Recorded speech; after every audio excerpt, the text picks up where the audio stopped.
December 31st, 2018. It's New Year's Eve in St. Joseph Township, Michigan, a suburban community just outside the blue-collar town of Benton Harbor. St. Joseph and Benton Harbor are literally right across the street from each other. Benton Harbor used to be a big manufacturing town. The jobs left, though, so Benton Harbor's gone through some economic challenges. New Year's Eve in this area comes with a unique tradition. Typically what people do there, New Year's Eve at midnight, they go out and pop off their guns. New Year's Eve in Benton Harbor can get a little dangerous because random bullets do come down. We've had them strike cars before, strike houses. This year, the sound of gunshots rings out earlier than expected. Tyrone? Tyrone! Tyrone! Less than an hour before midnight, 22-year-old Kamaya Hassel exits her in-laws' home to find her husband lying on the ground, covered in blood. 911, what's the address of the emergency? I don't know. My husband was shot. Okay, where are you at, ma'am? I'm in Colfax Avenue. Okay, and tell me exactly what happened. Camille stated that she heard shots, went outside, saw her husband laying on the ground. Your husband's outside? Okay, stay on the line with me. Ma'am, take a deep breath. Take a deep breath from me, okay? She was just hysterically crying, so it was hard to get some information from her. Did you see anybody around? Ma'am? Okay. Ma'am, take a deep breath with me, okay? But before the dispatcher can get any more information, the call suddenly cuts off. Is he breathing? Hello? The dropped call sends dispatch scrambling. Wife advising her husband has been shot. When the call came out, we all responded code 3, which was with our lights and sirens. When police arrive, they find Kamaya Hassel cradling the bloody body of her husband, 23-year-old Tyrone Hassel III. Man, we're gonna have to get him on this cot, okay? I know, but let me get in there, man, okay? She was kneeled over Sergeant Hassel, hysterically crying. Sergeant Hassel was on the ground with an apparent gunshot wound to the head.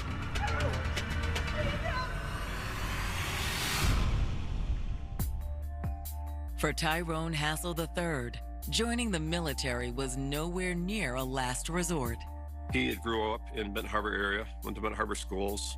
He went to college for a little while and decided college wasn't for him and he wanted to join the military and serve his country. I really didn't want him to go. Oh, I don't want him fighting, but it was his decision. It was something that he really wanted to do. Despite his family's concerns for his safety, they knew better than to test Tyrone's resolve. That was just his character. Once he had his mindset on something, that's what he was doing. He was a focused individual. Whatever he was doing, he would really focus on it and try to be the best he can be at all of it. Once enlisted, Tyrone's determination had put him on the fast track for a series of promotions. He rose up the ranks pretty quickly. He made sergeant at an extremely young age. He had a great future ahead of him. I was proud as heck. Sergeant Tyrone Hassel had found his calling. It was fun for him. And he was like, sometimes it don't even feel like work. I know that he wanted to continue his career in the Army. In addition to a promising career, Tyrone also found love in the ranks with fellow soldier Kamaya Martin. They met while they were serving in the Army together. They're in the same brigade, but different units. He started telling me some things about her, and I was like, okay, seems like she's a down-to-earth girl. So I was very happy for him. I really knew that he had found somebody special because he talked to me about marriage, and it was serious. They had such a passionate connection. They just couldn't get enough of each other. Their relationship was bliss. They were in love. Eventually, he proposed to her and they were married. Thrilled that Tyrone had found someone to share his life with, his family welcomed Kamaya with open arms. Hey, How you doing, mother? I'm good. I can't complain, you know. We spoke all the time. We FaceTimed each other all the time. And she just be like, hey, Mom.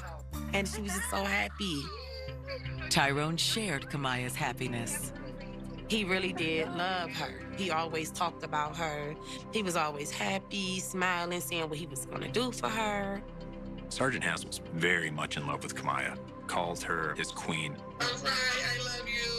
Love you too, Mom. We'll see you and talk to you later. Tyrone and his queen were soon expecting a prince. When she first got pregnant, he called me. And he was like, you about to be a grandma. And he was so happy. In February of 2017, Kamaya gave birth to a healthy baby boy. And later that year, the family moved off base. They bought their own house down in Georgia where they were stationed. Their house was a little bit outside of Savannah, and they was going to be closer to Kamaya's parents. Her parents stay in Atlanta. However, the Army had other plans for the Hassels. They never really got settled in. They moved to their house and they was gone.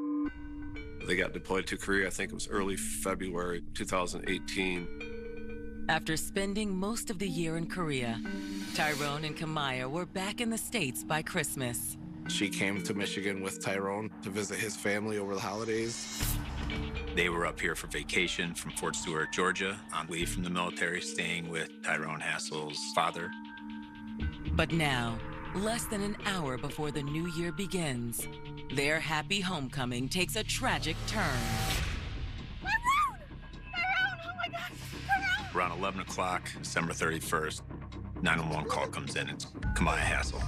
Someone has shot her husband right outside of the house that they were staying at. When police arrive on the scene moments later, they find Kamaya on the ground next to her husband.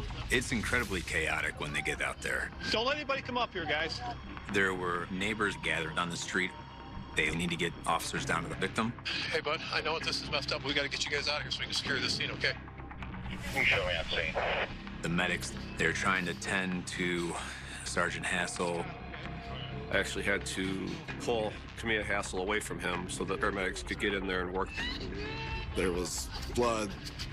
It was a bad scene. However, just as the officers at the scene fear the worst, there's a ray of hope.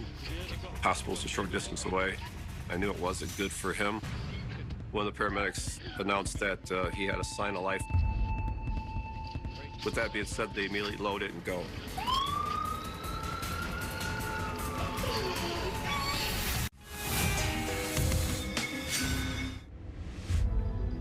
After spending most of 2018 overseas, Tyrone and Kamaya Hassel were home in time to spend the holidays with family. They were up in Michigan on their block leave from the military, staying with Tyrone Hassel's father.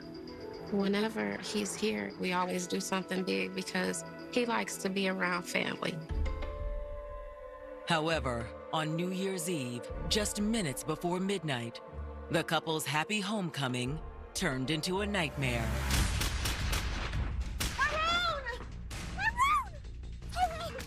Oh my God. Tyrone! Where was your husband shot? A priority call come over the radio regarding a possible shooting. We responded, and what we found was a crazy scene. Now, as paramedics fight to save Tyrone's life, it's up to detectives with the St. Joseph Township Police to piece together what happened. Man, we're gonna have to get him on this cot, okay?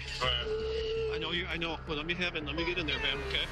The medics have to keep Kamaya Hassel away. She was very upset and crying, covered in blood on her clothes from the injuries that he sustained. Whoa.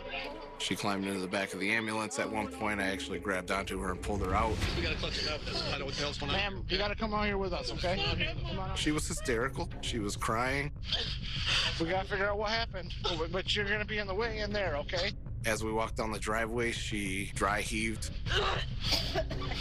Once I got her calmed down a little bit, we talked about what she witnessed and what she may have seen. Do you have any idea what happened here? No, he just brought us something to eat.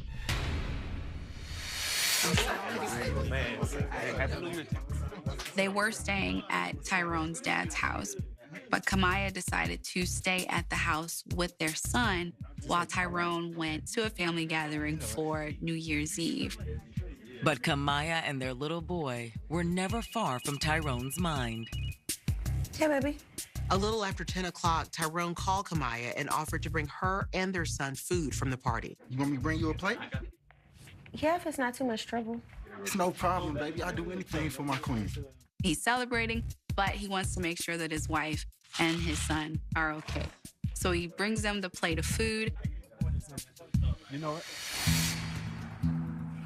What's up, baby? Thank you. How's the little boy tonight?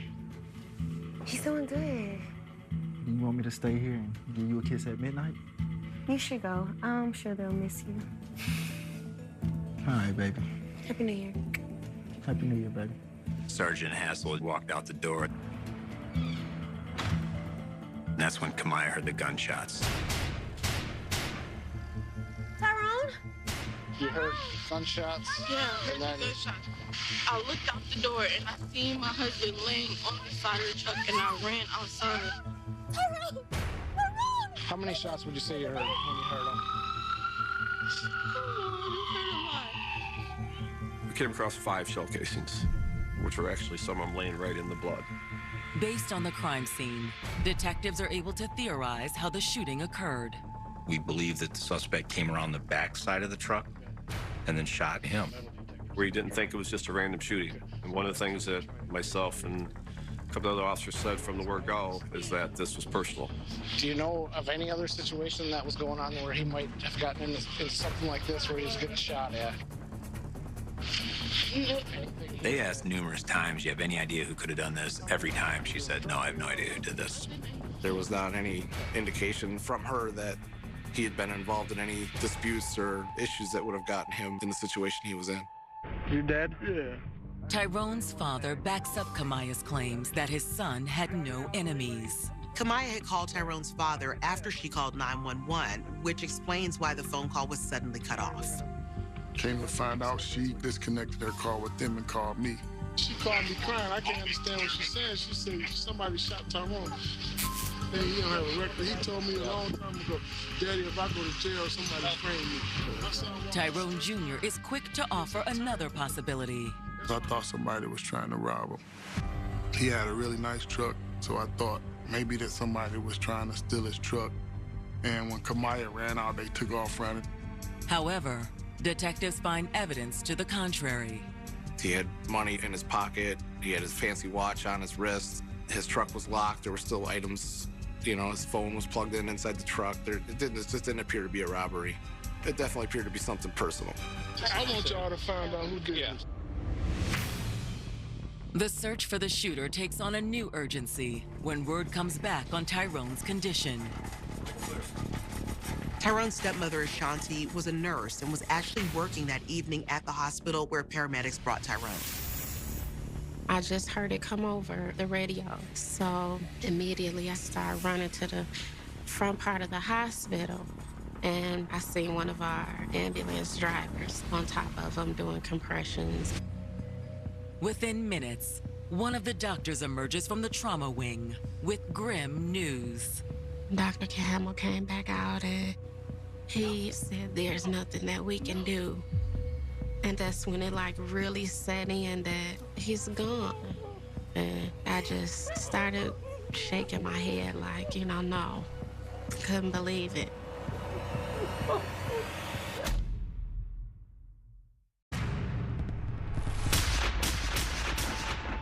Less than an hour after being shot outside his father's home, doctors at a nearby hospital have just pronounced 23-year-old Army Sergeant Tyrone Hassel III dead. And I just was pretty much in disbelief about what was going on. Honestly, I thought I was having a heart attack because I've never felt like that before. Tyrone's mother arrives at the hospital shortly after to learn the fate of her son. I just broke down. I just started screaming, no, he can't be dead.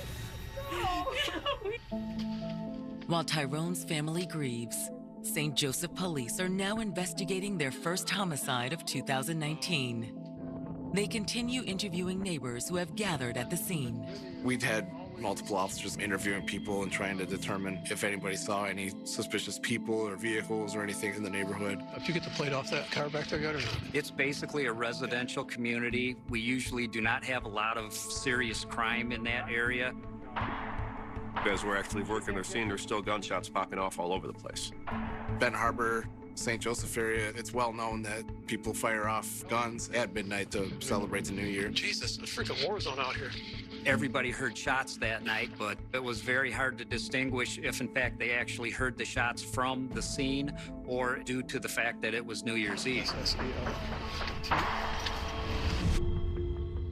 Just after sunrise, detectives find an elderly couple on the next street over who did see something unusual. They saw a vehicle back into a driveway of a residence that was for sale at the time, so there was no one living there. About what time was this? 9:30, 10. Okay. Somewhere around there, right? They described it as being a dark-colored four-door sedan. The witnesses also saw the driver. He stepped out of his car, got back in. A couple of seconds later, got out again completely and started walking. And they watched him. He went and turned left. Okay. They noticed the driver walked southbound down that street, which would have been in the direction where Sergeant Hassel was staying. Detectives almost instantly suspected this was the person that shot and killed Tyrone. The only reason I think he's involved is it's weird because he was here, what, 2 or 3 days ago and parked there the same way. The neighbors indicated that they noticed this car driving in the neighborhood and parked there on several different occasions in the few days leading up to the murder. It sounded as if the killer had been staking out the house, waiting for a chance to ambush Tyrone. The idea that Tyrone was being targeted doesn't add up for detectives. Tyrone Hassel was an Army sergeant who was home on leave, visiting family over the holidays. He didn't even live here anymore. We started looking at other possibilities that maybe he was not the person they were targeting. We thought maybe this could have been a mistaken identity type of thing. However, when detectives received Tyrone's autopsy report the next morning, the findings suggest the shooting was no mistake. The shooting was up close. We're talking within 3 to 5 feet away. That person who shot him seen his face. It was too close. Whoever did that knew who he was. This was somebody that targeted him. And detectives want to know why. Was Tyrone really the straight-laced, all-American soldier that everyone believed him to be? Or could he have been involved in something that his family and even his wife didn't know about? Something that got him killed? We started retracing Tyrone's steps in the days previous to his shooting. We interviewed his friends. And the police are looking at every single lead they can find. No stone is left unturned in an investigation like this. Detectives find the lead they're looking for when they receive a tip about an altercation Tyrone had 2 days prior to his death. We were given information that he was at the local skating rink and that he possibly had words with somebody there. Detectives now have a possible motive. What's up, Rico? This could have been a retaliation type shooting.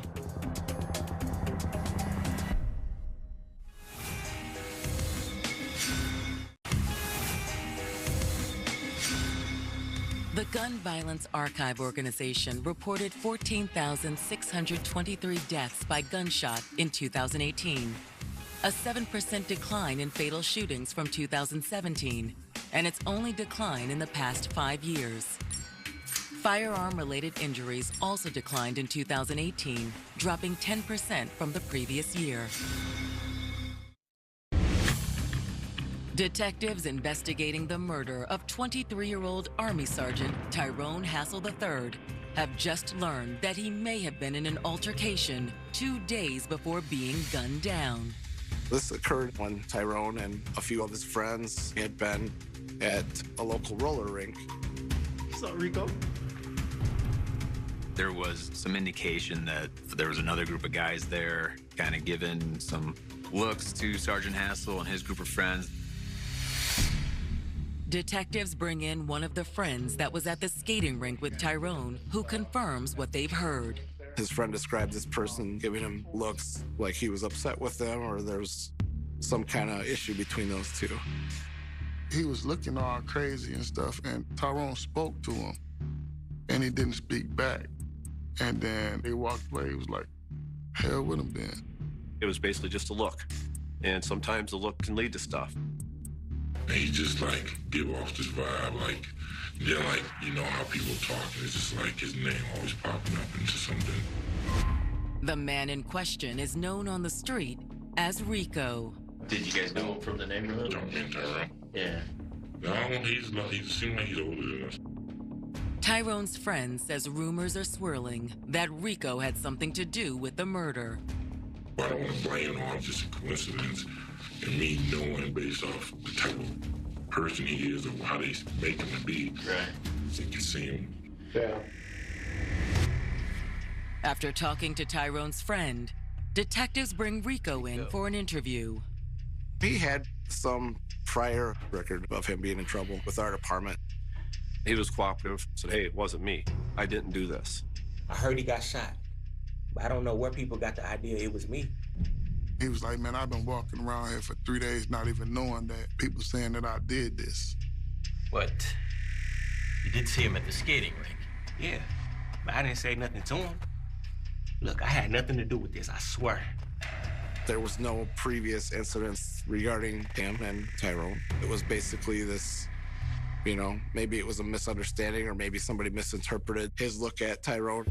So where were you on New Year's Eve? At a party over in Benson Harbor. For how long? I got there like 10 o'clock.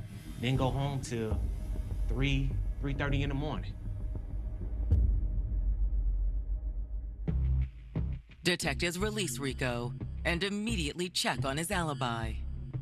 Rico's alibi held up. Multiple people saw him at the party, and he never left. It appears to be a dead end for detectives. Officer Peppers was able to eliminate that subject. With Rico ruled out, several days pass, and the investigation into Tyrone's murder isn't producing new suspects. We're getting nowhere. I've got nothing to link this guy to anything bad. Then on January 10th, more than a week after the shooting, detectives get a break. We got a phone call at our office from someone who claimed to be on a military base in Georgia. The anonymous caller's tip changes everything. It was about Kamaya having an extramarital relationship with another soldier who was also in their same unit. People were shocked because it seemed they were happy together. It didn't seem that there were any issues. We made some phone calls down to Fort Stewart, Georgia, and Army Criminal Investigations Division got involved and started interviewing people on base. What the Army investigators learn is explosive. The fact that there was actual an affair going on was pretty well known throughout the base. Detectives learn Kamaya's lover is a soldier named Jeremy Cuellar. Jeremy Cuellar was in the same platoon as Kamaya Hassel. They became friendly with each other. The one witness stated that he knew that Camille was not happy in her marriage, and she was leaning on Jeremy, for support. Witnesses state that while on deployment to Korea, Jeremy and Kamaya's friendship had become something more. In Korea, I knew Clay has to mess around. So when you say messing around, what are you getting at with that? Oh, yeah, like sexually.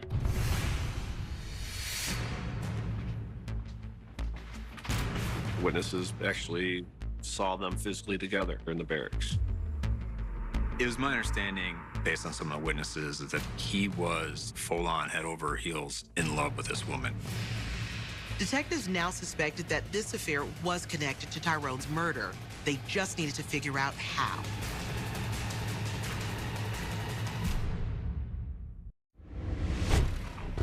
Army officers investigating the murder of Sergeant Tyrone Hassel III have just made the bombshell discovery that Tyrone's wife Kamaya has been having an affair with a soldier in her unit 24-year-old Jeremy Cuellar. It's a big, big leap, something that completely broke this wide open. Does the affair also mean Tyrone's widow was involved in his death? When Army investigators inform Michigan detectives what they've learned, they don't think so. I was the officer who was with her right after this happened. She appeared in every way to be as shocked as everybody else was. And she appeared to have genuine emotion. She was dry heaving in the driveway. However, after talking to Army investigators, Michigan detectives do know one thing. Jeremy did have opportunity to commit the crime. He was on the same block leave they were, and when he had signed his papers where he was going, he's actually going to his mother's house in Chicago. St. Joe Township is about an hour and a half by highway from Chicago. We're right on Lake Michigan, about 23 miles from the Indiana border. According to the Army investigators, Jeremy very well could have been in St. Joseph at the time of the crime. When I was speaking to Special Agent Thompson from the military, he mentioned that, oh, by the way, I have his vehicle description. It seemed to be consistent with the car. The neighbors indicated that they had noticed leading up to the time of the murder. The Army investigators also give detectives Jeremy's license plate number. We have what's called plate scanners on the highway to see if that vehicle had entered Michigan, and it was actually picked up on I-94 at 8:27 New Year's Eve. Scanners also picked up Jeremy's car crossing back into Indiana at around midnight. Jeremy had been in the area, and it all matched up with the times that we had for our shooting. When detectives pulled Jeremy's phone records, they narrowed the window even more. We tracked his phone data in the area of the murder at the time of the murder, right next to the cell tower, right near the house of the victim, which was great physical evidence that couldn't be contradicted. However, there's no evidence in Jeremy's phone records suggesting that Kamaya was in on the murder. The phone records didn't show any calls or texts between Jeremy and Kamaya either in the days leading up to the murder or on New Year's Eve. Was this just a guy that was infatuated with her, that wanted her, and wanted to do away with Tyrone to have an opportunity to have her and her not know about it? We don't know for sure.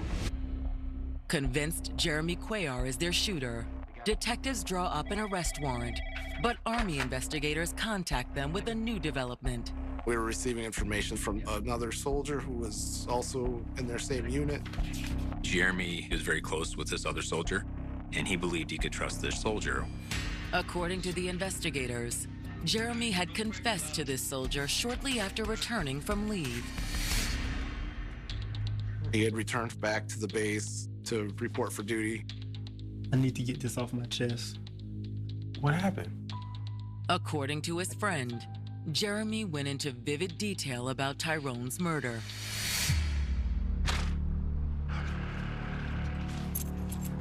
Jeremy told him that he walked up, shot him a couple of times,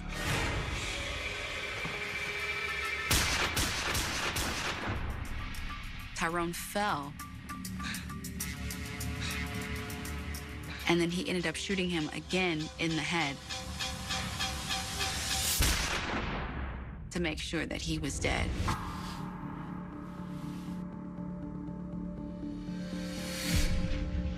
He gave specific information which was consistent with the information we had. When investigators questioned why Jeremy killed Tyrone, the witness claimed Jeremy did it for love. And what's more, Kamaya helped with the planning. He said Jeremy Cuellar was communicating with her. She was telling him when he's coming and going.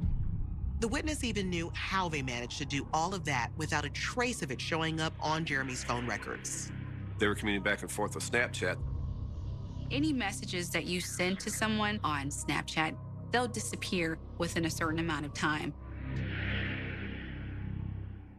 The soldier's revelation about Kamaya's involvement takes St. Joseph detectives completely by surprise.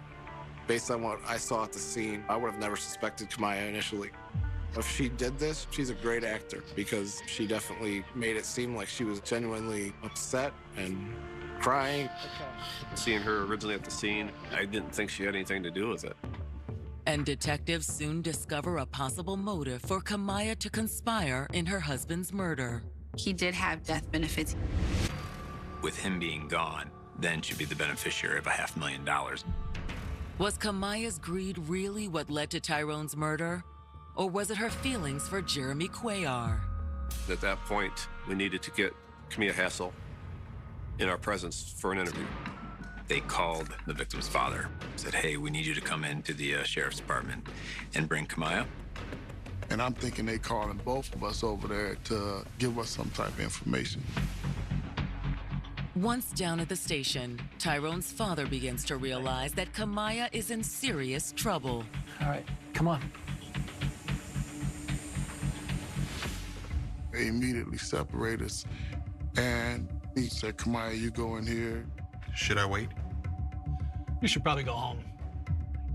And when he said that, I kind of slowly walked back to my car, and I was like, what the hell?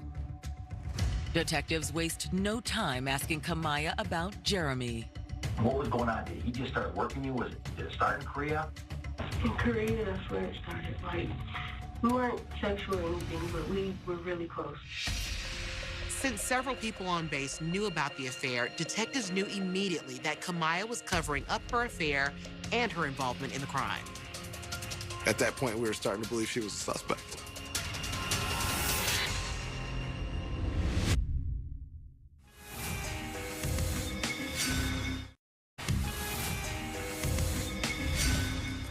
I didn't see Kamaya being behind this at all. I thought she was just a true, genuine sweetheart. Even up until the time that they told me that she had an affair, I still was in disbelief. I had loved this person as my own daughter so much that it was like I couldn't find fault in her. I needed to hear the facts. I wanted to know each and every detail. It was just unbelievable.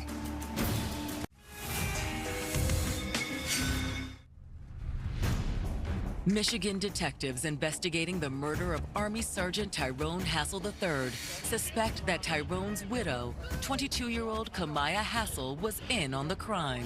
There was actually an affair going on between Kamaya Hassel and Jeremy Cuellar, and it was pretty well known throughout the base. Under questioning from detectives, Kamaya denies the affair. She was not admitting to anything. She and Jeremy were just friends. I was just feeling so bad. And it's just like he was just there, like, listening and everything. When things weren't going the way I needed to go with my husband, I would talk to Jeremy.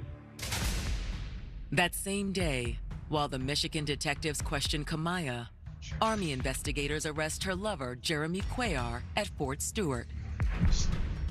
He was taken into custody without incident. He didn't give him any problems. At least, not until Army investigators get him into the interview room. And at this point in time, do you wish to have a lawyer? Yeah. Okay. He lawyered up, refused to talk.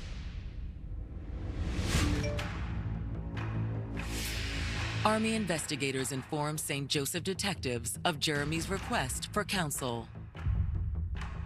If they wanted the truth, they needed to break Kamaya. So we kept hammering. We know that you know Jeremy. There's some communication between you guys. These Snapchat messages, are they going to make you look like you're pushing us? Yeah, it's gonna make me look like I pushed it. Okay. And Jeremy's going to bail on you. And the Snapchat messages aren't going to help. She just knew she was caught. At that point, she kind of came full circle and started telling us the whole situation. However, Kamaya insists that the whole thing was Jeremy's idea and proceeds to tell them exactly what Jeremy had done. For 3 or 4 days, he drove up here, sat around and waited, scoped out his location, then drove back to Chicago. Kamaya claims that on New Year's Eve, Jeremy planned to wait in his car and ambush Tyrone, but he grew impatient.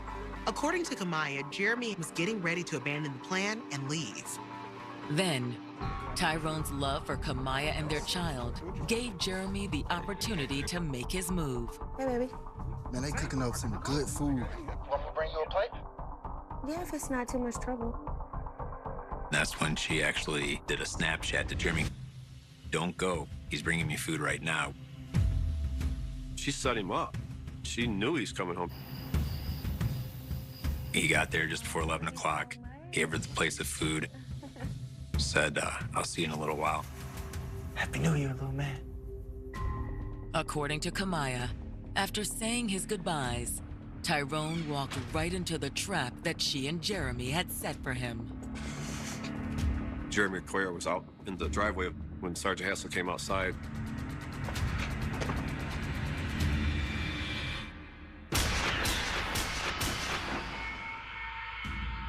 He just shot him. Tyrone collapsed to the ground, gravely injured.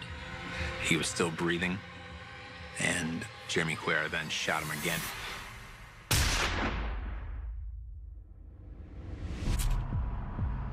Then, after giving Jeremy a moment to make his escape, Kamaya called 911. Wake up, Tyrone! Oh my God! I need help! I need help! My husband was shot! I need help! She basically fooled a lot of officers, and those are seasoned veterans, including myself. Why didn't you call the finance out this divorce? Is the money part of it? The money is part of it, yes. But main reason being is because I just felt like if I would have called it off, like Jeremy probably would have been upset at the fact that I called it off.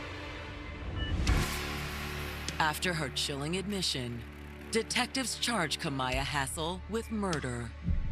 Everything was a complete shock because we had no clue. I didn't see Kamaya being behind this at all. Never, not once. Come on here with us, okay? When Kamaya goes on trial in July 2019, she continues to point the finger at her lover, Jeremy Cuellar. She kind of pointed at Jeremy as being the manipulator, that she didn't plan it. However, the prosecution presents evidence that proves Kamaya was just as involved as Jeremy in planning Tyrone's murder. While in jail, Kamaya spoke to her mother over the phone very candidly. We were actually able to obtain records of all of the phone calls. She calls her mother and tells her mom it's all true. Y'all planned it. Yeah. Mom is shocked. Why didn't you divorce him? I don't even know. I was just really in a bad place. That was played at trial. I think that sealed her fate. She was found guilty of first-degree murder and conspiracy to commit murder. Kamaya Hassel's sentencing was life without the possibility of parole. After Kamaya's trial, Jeremy decides to enter a plea of guilty to second-degree murder. He was sentenced to a minimum of 65 years. In an unusual display of remorse, Jeremy Cuellar reaches out to Tyrone's father and attempts to apologize for what he'd done. Sergeant Hassel's father did a video conference. And he was like, I know this is not going to bring your son back, but I'm sorry. I know that is not even enough, you know. I'm gonna just tell you my side, you know. I didn't cuss this dude out and tell him how much I wanted to kill him. I just wanted to hear everything he had to say. Right now, you're probably my worst enemy, and I'm talking to you. And he basically told me that he didn't shoot my son for money. He said it. He was in love with my son's wife. Honestly, I was blind. Like, I was blinded. You know, I thought that was love. You know what I'm saying? It appeared Kamaya had fooled Jeremy, just as she'd fooled Tyrone and everyone else. She played everyone. She played us, she played him. She knew he loved her, and I think she took advantage of that until it was time to kill him. Now Tyrone's family is determined to never forget the son, soldier, and father Kamaya took from them. He was a hero. He stood up for our nation, and he lived his life to the fullest. That's the type of attitude that he had. And I just want people to remember him like that. I look at his picture every day. I tell him I love him. I just want him to know that he's missed like no other. I miss him so much.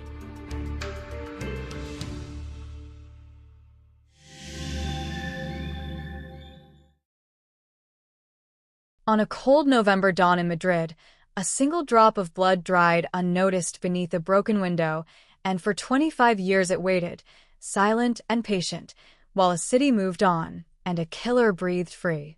In 1998, the headline screamed mysterious apartment death, community shock, possible intruder, yet detectives quickly learned that nothing about the scene was simple and nothing about the victim's final hours made sense. Neighbors whispered about arguments, about shadows on the staircase, about a stranger seen days before, but no name stuck and no face stayed clear in memory. The case went cold. The victim was Laura Gomez, 27, a law student with meticulous habits and ambitious plans, known for late nights studying and early mornings running through Retiro Park. Friends described her as focused, cautious, the kind of woman who locked her door twice and kept a notebook of daily routines. On the night she died, there were no signs of forced entry, no frantic phone calls, no neighbors reporting screams, only a tidy living room, a cracked window latch, and that faint stain beneath the sill. Detectives labeled it suspicious, possibly staged, but evidence refused to cooperate from the start. The autopsy suggested a struggle, yet revealed little else, a blunt impact, controlled force, nothing chaotic, nothing prolonged. There were bruises, but no defensive wounds that told a clear story, as if Laura had trusted the person standing close enough to strike. Investigators chased the boyfriend first, then a classmate rumored to be obsessed, then a maintenance worker with a minor record, each lead exploding in headlines before collapsing under alibis and timelines. Fingerprints smudged, DNA samples limited, files thickened, answers thinned. By 2000, the phrase cold case began to shadow the file, whispered in hallways of the Madrid homicide unit like an admission of defeat. Laura's parents attended every anniversary vigil, holding candles beneath her apartment balcony, staring at the window that had become a symbol of unanswered questions. The community remembered the posters, the television appeals, the reward money, the endless speculation that flared and faded with each new rumor. Hope dimmed but never vanished, and neither did suspicion.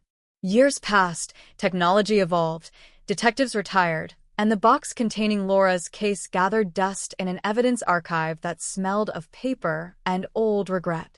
Inside were photographs of the living room, the broken latch, the stain beneath the sill carefully swabbed and sealed. That sample, too small for meaningful analysis in 1998, was labeled and stored, an overlooked fragment of truth waiting for science to catch up. Madrid changed around it, new buildings rising, new crimes commanding attention, while Laura's name lingered in memory like a question that refused to be silenced. Every few years a journalist would resurrect the story, splashing cold case across front pages, asking what went wrong, why no one had been charged, who might still be hiding in plain sight. Tips trickled in, most vague, some malicious, a few heartbreaking in their sincerity. Detectives revisited interviews, replayed recorded statements, scrutinized timelines that had once seemed airtight. The boyfriend moved abroad, the classmate married, the maintenance worker aged quietly, each carrying the invisible weight of suspicion even without proof. Then in 2023, a routine audit of unsolved homicides sparked a decision that would shift everything. Advances in forensic science offered new hope, particularly in low-copy DNA analysis capable of extracting profiles from traces once deemed useless. The evidence box was reopened, gloves snapped into place, and the forgotten swab was submitted to a modern laboratory equipped with tools unimaginable in 1998. Scientists worked methodically, amplifying genetic markers from the faint stain, building a profile from what had once seemed like nothing more than a shadow. When the results arrived, they did not match the boyfriend, the classmate, or the maintenance worker. Instead, they pointed to a name buried deep in archived witness statements, a neighbor who had spoken briefly to police, and then slipped from focus, a quiet man named Javier Morales who lived 2 floors below Laura at the time of her death. In 1998, he had claimed to be out of town that weekend, a story lightly verified and never aggressively challenged. His alibi, once accepted, now trembled under the weight of genetic certainty. Detectives revisited old travel records, credit card transactions, and employment logs. The supposed trip out of Madrid lacked receipts, lacked corroboration, lacked detail. A former coworker remembered Javier arriving late on Monday morning, pale and distracted, offering no explanation. The cracks widened. Surveillance footage from a nearby shop, long archived and grainy, was re-examined with digital enhancement, revealing a figure resembling Javier entering the building the night Laura died. The pieces, once scattered, began to align with chilling precision. When police knocked on Javier's door 25 years later, he was no longer the quiet neighbor in his 30s, but a middle-aged accountant with a family, a stable job, a reputation for routine. The arrest stunned the community, igniting headlines that echoed across Spain. Madrid 1998 cold case resuelto. ADN olvidado destapa al asesino tras 25 años. For Laura's parents, now older and wearier, the news arrived like a thunderclap, relief and grief colliding in a single breath. Interrogation transcripts revealed a man cornered by science. Confronted with the DNA match, Javier's confidence eroded. He admitted to visiting Laura that night under the pretext of discussing noise complaints, admitted to an argument that escalated, admitted to striking her in a moment he described as panic and rage. He claimed he had not meant to kill her, that fear drove him to stage the scene, to tamper with the window latch, to wipe surfaces in a frantic attempt to erase himself. But he had missed a single drop of blood. That drop became the silent witness that outlived lies, outlasted time, outpaced forgetfulness. In court, the prosecution reconstructed the timeline with clinical clarity, pairing old photographs with new forensic analysis, showing jurors how a tiny fragment of DNA could speak louder than decades of denial. The defense argued contamination, memory distortion, investigative bias, yet the genetic evidence held firm. The verdict, guilty, reverberated through a packed courtroom where reporters scribbled and cameras flashed. For Madrid, the resolution felt both triumphant and sobering. A cold case solved, justice delivered, science vindicated, yet no verdict could restore the life cut short or erase the years of uncertainty endured by a family. Laura's apartment building still stands, its facade renovated, its windows replaced, but residents speak in hushed tones about the night that changed everything. The story has become a cautionary tale about trust, about proximity, about the stranger who is not quite a stranger. In the end, what lingers is not only the shock of an arrest after 25 years, but the haunting realization that truth can survive in the smallest traces. A forgotten swab in a dusty box, a stain beneath a window, a file-stamped cold case, all waiting for the moment when patience meets progress. Laura Gomez's name is no longer followed by the word unsolved, yet her memory remains a quiet echo in Madrid's streets, a reminder that even when justice is delayed, it is never entirely out of reach. The verdict did not end the story. It reopened wounds that had been stitched shut by time and forced a city to confront the uneasy truth that the killer had never been a phantom slipping through Madrid's night, but a neighbor sharing the same staircase, the same elevator, the same thin walls. In the days after the conviction, newspapers ran relentless headlines: cold case closed, forgotten DNA, justice after 25 years, and yet beneath the triumphant tone lay a deeper question that echoed through cafes and office corridors. How many other silent traces were still waiting in forgotten boxes? How many other killers were walking calmly beneath the same sun?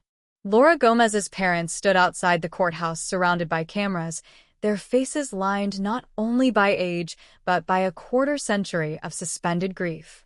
They spoke softly about patience, about faith in science, about never giving up, but their eyes betrayed exhaustion.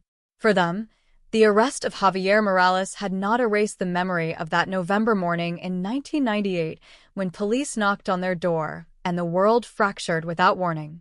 Closure, The word reporters loved felt insufficient and strangely hollow. As investigators pieced together the fuller narrative in court, details emerged that had never reached the public during the early years of the investigation.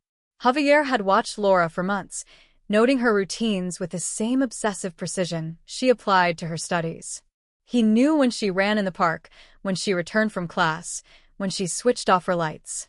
What had once seemed like coincidence, a neighbor bumping into her on the stairs, now appeared calculated, rehearsed, the slow construction of proximity that masked intent. Witnesses recalled minor incidents that in isolation had seemed harmless. Javier offering to fix a flickering hallway light near Laura's floor, Javier asking about her schedule under the guise of managing noise, Javier lingering too long during brief conversations. None of it had triggered alarm in 1998. None of it had risen above the threshold of suspicion in a building where neighbors nodded politely and then retreated behind locked doors. The danger had been ordinary, wrapped in routine. The prosecution argued that the confrontation on the night of the murder was not spontaneous, but inevitable, the final act of a growing fixation. Phone records revealed a series of anonymous calls to Laura's landline in the weeks before her death, silent when answered, disconnected when she spoke. At the time, police had dismissed them as nuisance calls common in the late 1990s. Decades later, cross-referenced with billing archives and tower data, the calls trace back to a prepaid mobile purchase near Javier's workplace. The pattern tightened like a noose woven slowly across years. Inside the apartment, the reconstruction of events unfolded with clinical precision. Javier had entered under a pretext, perhaps invited and out of politeness, perhaps insisting on resolving a complaint. The argument escalated quickly. There were no neighbors reporting screams because the violence was swift, a single decisive blow delivered at close range. Panic followed. Javier wiped surfaces, adjusted the window latch to suggest intrusion, stepped back into the hallway, and descended 2 floors to his own apartment, carrying nothing but the belief that he had erased himself from the scene. He had not accounted for the microscopic. In 1998, forensic teams collected samples cautiously but lacked the capacity to amplify minimal traces. The swab beneath the window, initially categorized as low value, became the silent chronicle of his presence. Experts testified about polymerase chain reaction, about probabilistic genotyping, about statistical certainty measured in astronomical odds. Jurors listened as science translated a faint smear into an unmistakable identity, transforming doubt into near mathematical inevitability. For the community, the revelation sparked a complicated reckoning. Residents who had once lived in the building revisited their memories with a new lens, questioning every shared elevator ride, every polite greeting. Some felt anger at the original investigation, wondering whether sharper scrutiny might have shortened the decades of uncertainty. Others defended the detectives of 1998, acknowledging the technological limits of the time and the labyrinth of competing leads that had diverted attention. Retired investigators were interviewed on evening broadcasts, their voices steady but tinged with regret. They described the frustration of the early years, the exhaustion of chasing fragile tips, the moment when the file was reluctantly stamped inactive. None had forgotten Laura's name. None had entirely let go of the suspicion that the truth lay close to home. When the DNA match emerged, several admitted to feeling both vindicated and chastened, aware that the answer had always been within the building's walls. Javier's family endured a different kind of shock. His spouse, who had met him years after the murder, insisted she had known nothing of his past proximity to the case. Colleagues described him as reserved but reliable, a man of spreadsheets and predictable routines. The duality unsettled observers. How could someone capable of such violence maintain a facade of normalcy for so long? Psychologists invited onto talk shows spoke of compartmentalization, of the human capacity to divide guilt from daily life, of secrets buried beneath layers of habit. As sentencing approached, prosecutors emphasized the aggravating factor of deception, the deliberate staging of a crime scene, the calculated lie about leaving Madrid that weekend. Defense attorneys pleaded for recognition of the passage of time, of an otherwise law-abiding life lived in the decade since. The judge listened impassively, aware that beyond legal arguments lay a broader social narrative about accountability and the reach of modern forensics. When the sentence was delivered, substantial and unequivocal, it carried the weight of 25 years of suspended justice. Yet even after the courtroom emptied and the cameras pivoted to new stories, the echo of the case lingered. Universities invited forensic experts to lecture about the power of preserved evidence. Police departments across Spain initiated reviews of dormant files, re-examining samples once deemed too degraded to test. The phrase cold case began to sound less like surrender and more like a challenge, a reminder that time no longer guaranteed immunity. Laura's story entered textbooks and documentaries, framed as both tragedy and testament. Her photograph, once printed on fading posters, appeared on screens accompanied by discussions of genetic breakthroughs. Friends who had aged into middle adulthood spoke publicly for the first time about the years of doubt, about the birthdays marked by absence, about the way uncertainty can freeze grief in a perpetual present. Resolution allowed them to mourn without the corrosive question of who. The building itself underwent quiet transformation. New tenants moved in, some unaware of its history, others drawn by morbid curiosity. A small plaque was installed near the entrance at the request of Laura's parents, not detailing the crime but honoring her life and resilience. Residents gathered annually, not for vigil now, but for remembrance, choosing to reclaim the space from the shadow that had once defined it. In interviews following the sentencing, Laura's father reflected on the fragile thread that connected past to present, a thread woven from a single drop of blood preserved by protocol and patience. He spoke about the importance of never discarding evidence, of trusting that progress would eventually illuminate what seemed impossible. His words resonated beyond personal grief, touching a broader audience increasingly aware that justice can be delayed but not indefinitely denied. And still, beneath the narrative of triumph, a quiet unease persisted. The knowledge that Javier had lived undetected for decades unsettled a city that prided itself on vigilance. The case became a symbol of both failure and redemption, a reminder that ordinary spaces can conceal extraordinary darkness. Each retelling carried the same chilling detail, the same image of a broken window and a stain too small to matter until it mattered more than anything. As night falls over Madrid now, the streets hum with life, unaware of the silent histories embedded in brick and concrete. The cold case of 1998 no longer sits in an archive box, yet its legacy endures in laboratories, in courtrooms, in the collective memory of a community that learned patience the hard way. The forgotten DNA that once waited in darkness became a voice, clear and unyielding, proving that even the faintest trace can outlast fear, deception, and time itself. Even after the sentence was handed down and the cell door closed behind Javier Morales, the Madrid 1998 cold case refused to fade quietly into the archives because justice, when delayed for a quarter of a century, leaves behind echoes that do not simply dissolve with a judge's final word. The city had its resolution, its headline victory, its proof that forgotten DNA could outlast denial, yet beneath the surface another narrative pulsed with unsettling intensity, one that asked how easily proximity can disguise danger and how thin the line truly is between ordinary life and concealed obsession. In the weeks following the conviction, investigators reopened boxes not only to re-examine other cold cases, but to scrutinize their own assumptions from decades past. Internal reviews dissected the early stages of the Laura Gomez investigation with relentless clarity. Why had Javier's alibi not been stress-tested more aggressively? Why had the anonymous phone calls been categorized as nuisance without deeper tracing? Why had a neighbor's familiarity been interpreted as harmless coincidence rather than potential access? These questions were not accusations alone. They were lessons carved into institutional memory. Laura's case became a catalyst for reform. The homicide unit implemented mandatory periodic reviews of unsolved files, ensuring that no case would sit untouched for more than 5 years without forensic reassessment. Evidence storage protocols were upgraded, digital cataloging systems introduced, cross-referencing streamlined.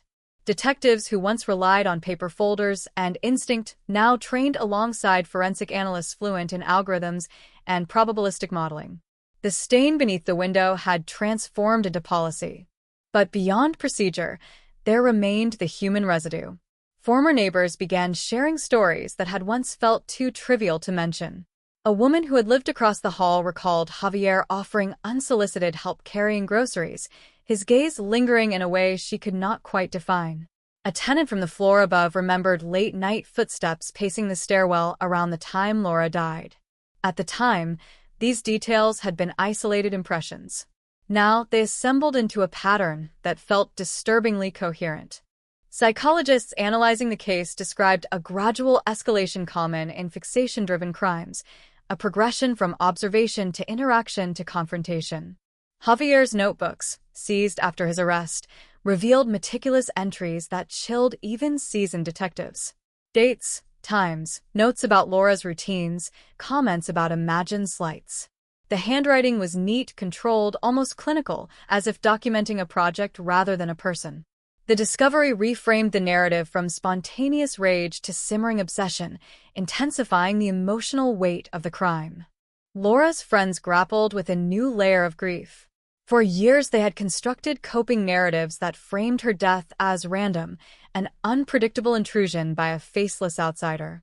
The truth, that the threat had lived 2 floors below, that casual greetings masked surveillance, shattered those protective stories. Trust, once fractured, does not mend easily. Several admitted to altering their own habits permanently, double-checking locks, hesitating before small talk with neighbors, scanning familiar spaces with sharper suspicion. Media coverage evolved from celebratory headlines to reflective features exploring the psychology of hidden offenders. Panels debated the ethical reach of advanced DNA databases, balancing privacy concerns against the undeniable power of genetic evidence to resurrect dormant cases. Civil liberties advocates warned of overreach, while victims' rights groups pointed to Laura's story as irrefutable proof that technological evolution can serve moral clarity. The discussion extended beyond Madrid, resonating across Europe in legislative chambers and academic forums. Meanwhile, Javier's appeal process unfolded quietly, procedural and methodical. His defense challenged the interpretation of the DNA evidence, questioning laboratory protocols, suggesting secondary transfer scenarios. Expert witnesses countered with statistical models demonstrating the improbability of contamination. The appellate court upheld the conviction, reinforcing the precedent that low-copy DNA, when handled within strict standards, carries formidable evidentiary weight. The legal affirmation cemented the case not only as emotional closure, but as jurisprudential milestone. For Laura's parents, the passing months brought a different rhythm. Without court dates to attend or hearings to anticipate, they faced the raw space of aftermath. They visited her grave more frequently, speaking of mundane family updates as if bridging decades of silence. In interviews, they emphasized remembrance over retribution, urging communities to invest in awareness and empathy rather than fear. Their composure, forged in prolonged uncertainty, lent the narrative a gravity that transcended sensationalism. Educational institutions invited them to speak about resilience and persistence. Students listened as they described the day hope flickered anew with a phone call about reopened evidence. The message was clear. Preservation matters, patience matters. The smallest fragment can alter destiny.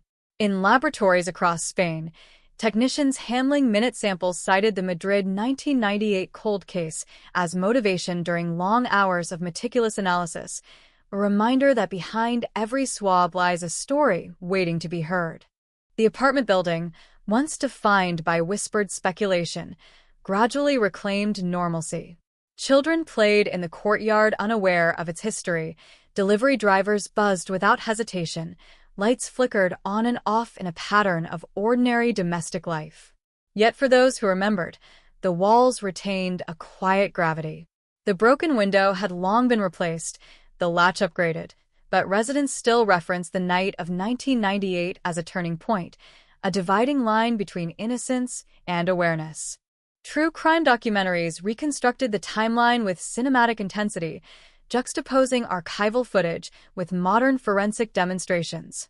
Viewers watched as experts recreated the extraction of DNA from a trace once dismissed as negligible.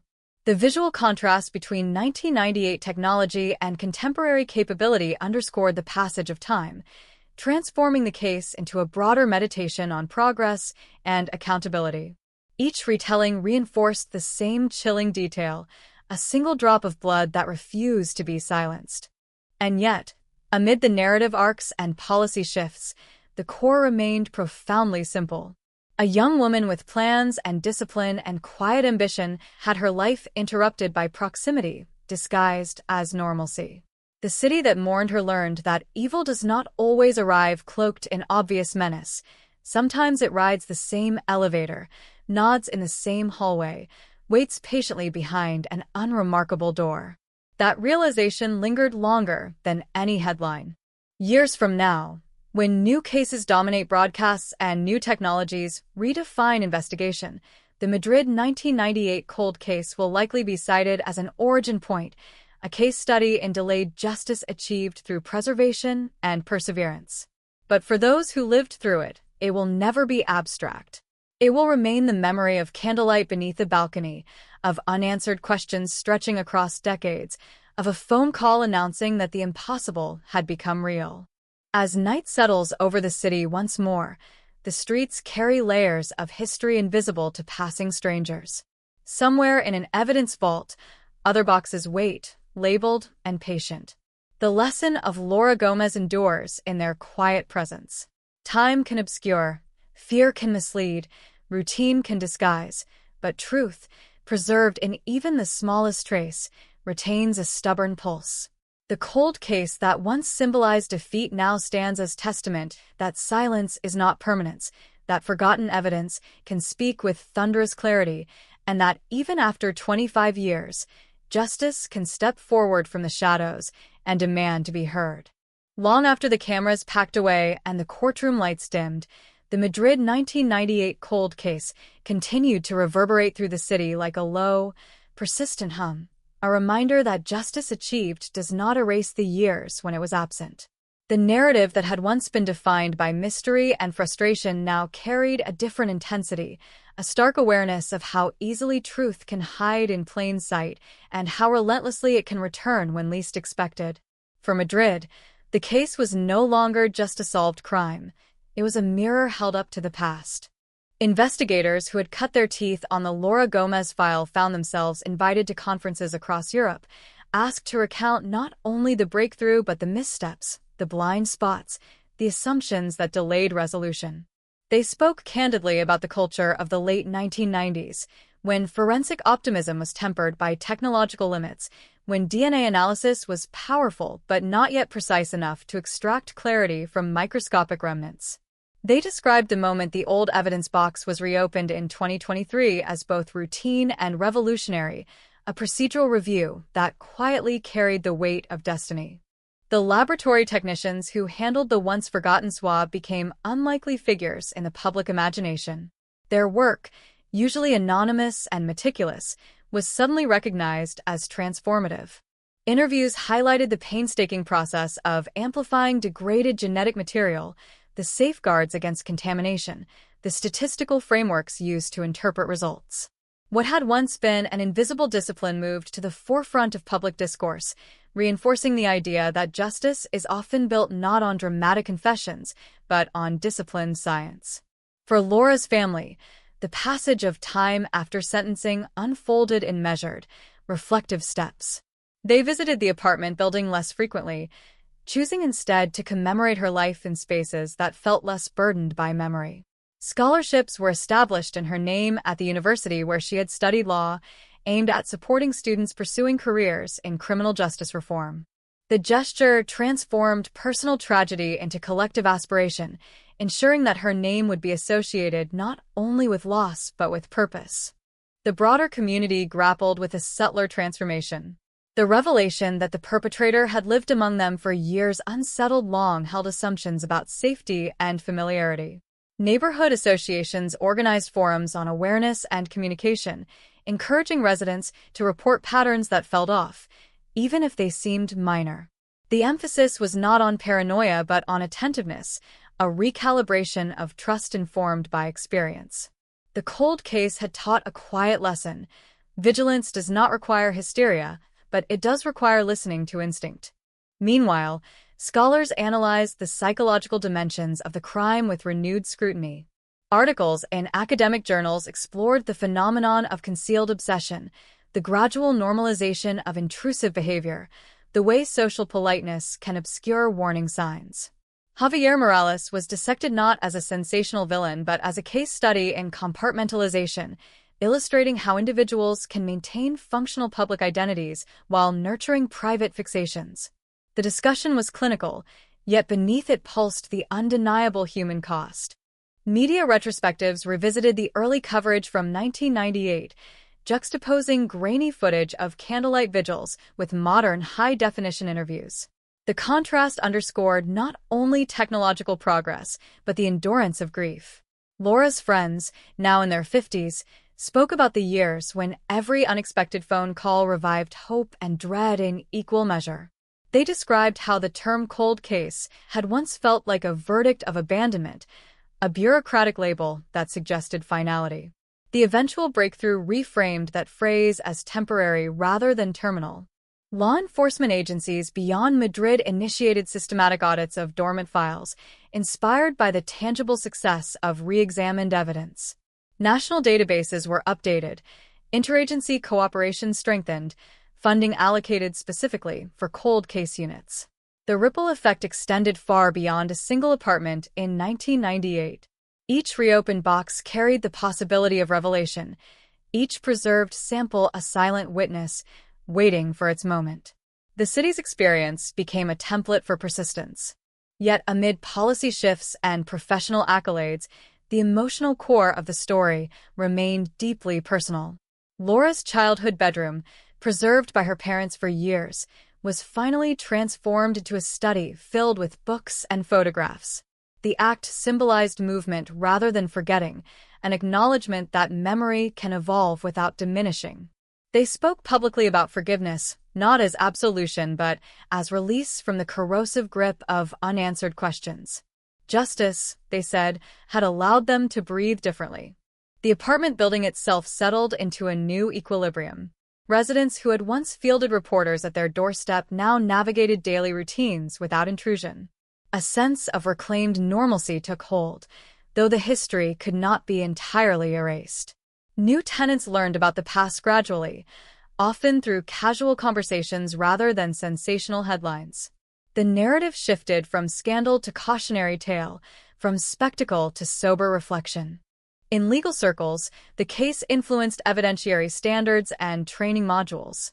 Prosecutors cited it when arguing for the preservation of seemingly insignificant samples, emphasizing that what appears trivial today may prove decisive tomorrow.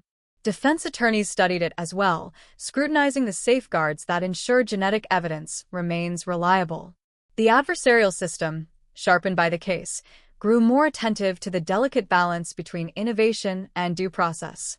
As anniversaries passed, the date of Laura's death no longer triggered solely sorrowful remembrance. It became a marker of resilience, a testament to the capacity of systems and families to endure prolonged uncertainty. Public ceremonies shifted tone from mourning to affirmation, honoring not only her life, but the collective determination that refused to let the file remain dormant forever. The language of headlines evolved from shock to reflection, from mystery to meaning. And still, beneath every analysis and reform, lingered the haunting simplicity of the origin point. A quiet November night, a broken window latch, a single drop of blood beneath the sill. That image persisted because it encapsulated the fragile intersection of chance and consequence. Had the swab not been taken, had it been misplaced, had protocols been lax, the narrative might have remained unresolved indefinitely. The margin between cold case and conviction proved astonishingly thin. In conversations across Madrid, the story became shorthand for delayed accountability. Parents referenced it when discussing safety with their children.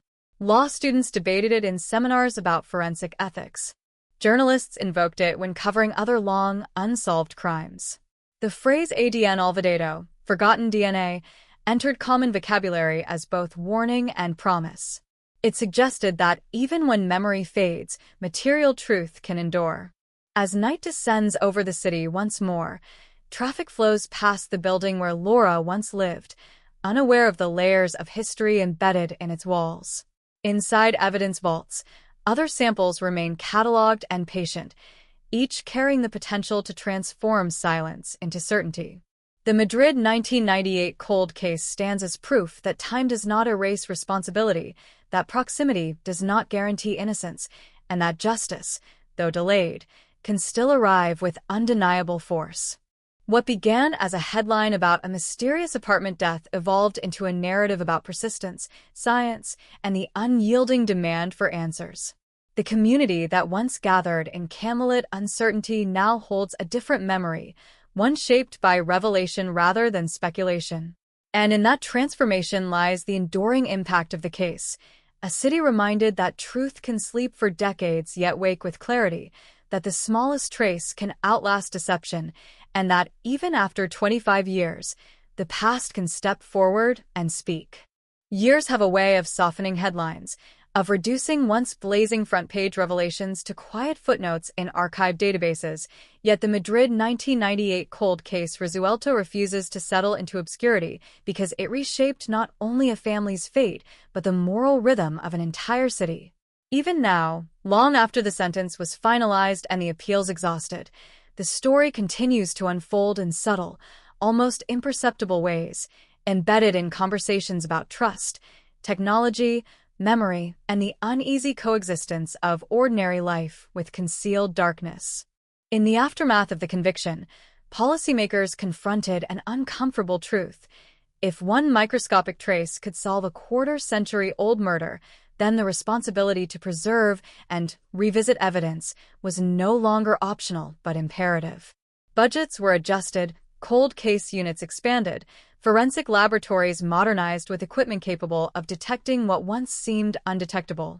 The narrative shifted from celebration to obligation. Justice delayed had been redeemed once. It must not depend on luck again.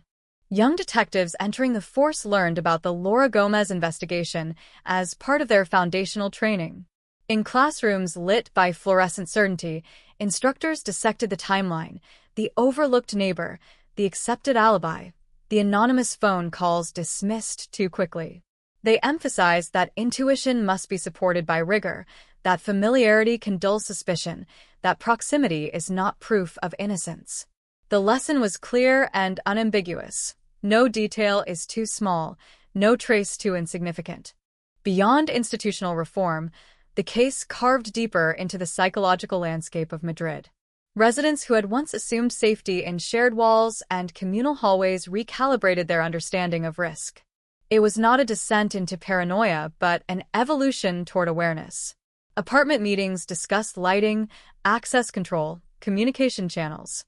The building where Laura lived installed updated security systems, not as a spectacle, but as a quiet commitment to vigilance. Laura's story also catalyzed broader cultural reflection on the language of cold case itself. The phrase had once implied stagnation, a bureaucratic shelf where hope collected dust. Now it carried a different resonance, suggesting latent potential rather than permanent failure. Media outlets revisited other unsolved crimes with renewed seriousness, framing them not as relics of lost causes, but as puzzles awaiting the right key. The transformation in tone mirrored a transformation in belief. In academic circles, the case inspired interdisciplinary research bridging forensic science, criminology, and sociology. Scholars examined how evolving technology intersects with human fallibility, how investigative cultures adapt under the pressure of retrospective scrutiny. Articles explored the ethical dimensions of genetic databases, debating consent, privacy, and proportionality. The conversation was complex, nuanced, and occasionally contentious, yet it revolved around a simple axis: how to harness scientific power without compromising fundamental rights. Meanwhile, the emotional arc for those closest to Laura continued to evolve. Her parents, once defined publicly by grief, gradually assumed a different identity as advocates for persistence and justice. They met with families of other unsolved cases, sharing not platitudes but lived experience. They spoke about the corrosive uncertainty of not knowing, about the fragile endurance required to maintain hope across decades. Their presence offered quiet reassurance that resolution, though unpredictable, remains possible. For Laura's friends, the conviction prompted an unexpected reckoning with memory. They revisited photographs from university days, gatherings in sunlit cafes, study sessions thick with ambition and laughter. The contrast between those vibrant images and the stark courtroom narrative of obsession and violence was almost unbearable. Yet in reclaiming those memories, they refused to let the crime define her entirely. They insisted on preserving her identity as more than a headline, more than a victim. The apartment building itself became a symbol in urban discourse, cited in articles about hidden histories beneath modern facades. New residents learned about the past gradually, often through neighborhood storytelling rather than sensational media. The tone of these conversations was reflective rather than dramatic, emphasizing resilience and vigilance rather than fear. The building stood not as a monument to tragedy, but as evidence that spaces can endure and communities can adapt. Javier Morales, confined to a cell far removed from the staircase where his fixation once unfolded, became a distant figure in the public imagination. Occasional updates about prison appeals surfaced, but they failed to ignite the intensity of the original revelation. The narrative focus had shifted away from the perpetrator toward the process that exposed him. In that shift lay a subtle moral recalibration. The spotlight belonged not to the darkness, but to the persistence that overcame it. Documentary filmmakers returned to the case years later, exploring its long-term impact rather than its initial shock. Interviews featured forensic analysts describing how a single successful re-examination can alter laboratory culture, instilling patience and meticulous care in handling every sample. Detectives reflected on the humility required to accept that earlier conclusions might be incomplete. The story matured from sensational breakthrough to enduring case study. On the anniversary of the conviction, a quiet gathering took place outside the courthouse. There were no dramatic speeches, no flashing cameras, only a small circle of people holding candles as they had decades before. This time, however, the atmosphere carried a different weight. The uncertainty that once defined those vigils had been replaced by solemn affirmation. The question of who was no longer hung in the air. What remained was remembrance. In classrooms across Madrid, law students analyzed the procedural journey from initial investigation to reopened evidence to final verdict. They debated the balance between timely justice and technological readiness, questioning how systems can remain flexible enough to revisit conclusions without undermining stability. Laura's name appeared in casebooks, not as abstract reference, but as narrative thread connecting legal theory to lived consequence. The phrase "ADN olvidado destapa al asesino tras 25 años" became emblematic of an era when science bridged a chasm carved by time. It underscored the idea that truth does not decay at the same rate as memory. Molecules persist where recollections blur. A single preserved trace can carry clarity across decades, outlasting denial and distraction. That understanding reshaped public confidence in forensic inquiry while reinforcing the responsibility that accompanies such power. As Madrid continues to evolve, its skyline shifting, its neighborhoods expanding, the 1998 cold case remains woven into its modern identity. Not as a source of perpetual alarm, but as a testament to endurance.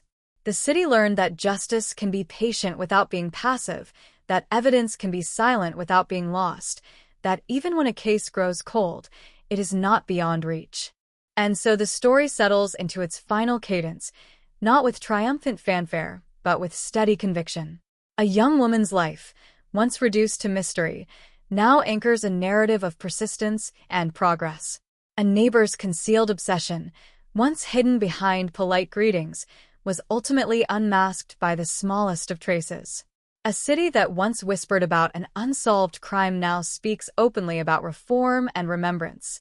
The Madrid 1998 cold case resuelto stands as proof that time cannot extinguish truth, that forgotten evidence can rise with undeniable force, and that even after 25 years, justice can arrive not as a distant echo but as a clear, resonant answer.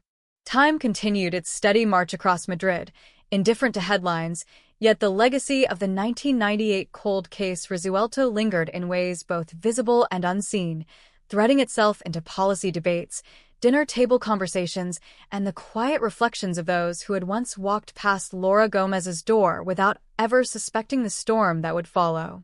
What had begun as a single apartment tragedy had grown into a defining chapter in the city's modern history, a cautionary tale and a testament intertwined. In the years after the conviction, the police department released a comprehensive review of the original investigation, a document not defensive but analytical, dissecting every decision with the clarity afforded by hindsight. It acknowledged the constraints of the era, the limited reach of forensic databases, the cultural assumptions that shaped interviews and follow-ups. It also conceded that proximity had dulled suspicion, that the image of a quiet neighbor had unconsciously shielded Javier Morales from deeper scrutiny. The report did not seek to assign blame, but to illuminate blind spots, transforming regret into reform. This transparency resonated beyond law enforcement. Civic leaders cited the case when advocating for broader institutional accountability, arguing that acknowledging past limitations strengthens public trust rather than eroding it. The narrative shifted from one of isolated tragedy to one of collective growth. Madrid was no longer merely the backdrop of a long unsolved crime. It was the setting of a hard-learned evolution in how justice is pursued and preserved. Laura's scholarship fund expanded steadily, attracting applicants inspired not only by her academic aspirations, but by the endurance of her story. Recipients wrote essays about forensic innovation, about ethical policing, about the responsibility of future lawyers to ensure that no case is abandoned prematurely. Each award ceremony carried a quiet emotional charge, a recognition that from irreversible loss can emerge purposeful continuity. Her name, once associated with unanswered questions, became linked to opportunity and resolve. Meanwhile, advances in genetic genealogy began to capture global attention, and Madrid's experience positioned it at the forefront of discussion. Experts debated the boundaries of familial DNA searches, the balance between investigative reach and individual privacy. Panels referenced the 1998 case as proof of the transformative potential of preserved samples, while cautioning against unregulated expansion. The conversation was complex and occasionally contentious, yet it underscored a shared belief that science must be guided by principled restraint. For residents of the apartment building, life settled into familiar rhythms, but memory did not vanish entirely. Occasionally, a documentary crew would request access to film the exterior, and long-term tenants would exchange knowing glances, recalling the days when reporters crowded the sidewalk. Newcomers often expressed surprise upon learning the history, remarking on how ordinary the building appeared. That ordinariness had always been the point. Danger had not arrived with dramatic spectacle, it had worn the face of routine. Psychological experts continued to analyze the behavioral patterns revealed by Javier's notebooks and reconstructed timeline. They emphasized how obsession can ferment quietly, nourished by imagined grievances and distorted narratives. Workshops on recognizing early warning signs gained traction, particularly in academic environments where young adults navigate intense social dynamics. Laura's story became a framework for discussing boundaries, consent, and the importance of addressing intrusive behavior before it escalates. The legal ramifications of the case rippled outward as well. Courts cited it when evaluating the admissibility of low-template DNA evidence, reinforcing standards for chain of custody and laboratory accreditation. Defense attorneys sharpened their challenges, prosecutors refined their presentations, and judges grew more fluent in the language of genetic statistics. The adversarial system adapted, absorbing the lessons of a case that had bridged two technological eras. For Laura's parents, aging brought new layers of reflection. They spoke less frequently to the press, choosing instead to focus on private remembrance. In interviews marking significant anniversaries, they articulated a nuanced understanding of closure. It was not a single moment delivered by a verdict, but an ongoing process of integrating loss into a life that continues. They acknowledged that justice had quieted a relentless question, yet grief remained an enduring companion. As digital archives expanded, the original news footage from 1998 became accessible to a new generation. Viewers accustomed to high-definition clarity watched grainy broadcasts announcing a mysterious apartment death, hearing reporters speculate with limited information. The contrast between then and now highlighted not only forensic progress, but the evolving nature of media responsibility. Sensationalism had given way, at least in part, to deeper analysis and contextual awareness. Educational curricula incorporated the case into modules on evidence preservation, reminding students that breakthroughs often depend on decisions made long before their impact is understood. A technician in 1998 who carefully labeled and stored a seemingly minor swab could not have predicted that it would one day anchor a conviction. That act of routine diligence became emblematic of professional integrity, reinforcing the idea that meticulous work in the present safeguards justice in the future. Across Madrid, other families with unsolved cases watched these developments with cautious hope. Some requested renewed reviews of their own files, citing advances in forensic capability. Authorities responded with measured openness, balancing resource constraints with a moral imperative to revisit viable leads. The 1998 case had altered expectations. Cold no longer meant forgotten, and dormant did not imply abandoned. Public discourse gradually shifted from fascination with the perpetrator to contemplation of systemic resilience. Commentators emphasized that while individuals commit crimes, institutions must evolve to confront them effectively. The narrative celebrated not only the moment of arrest, but the perseverance that made it possible. The smallest trace of blood had transcended decades, defying entropy and denial alike. On quiet evenings, as Madrid's streets glow under amber lights, the building where Laura once lived blends seamlessly into the urban landscape. Passers-by are unaware of the layers of history embedded in its walls, yet those who remember carry an invisible awareness, a subtle recalibration of perception. The city breathes, moves, changes, but it does so with a deeper understanding that truth can endure invisibly until the moment arrives for it to surface. The Madrid 1998 cold case Resuelto stands not merely as a resolved investigation but as an enduring narrative about patience, accountability, and the unyielding capacity of evidence to outlast time. It reminds a modern metropolis that beneath routine and familiarity can lie hidden stories awaiting illumination.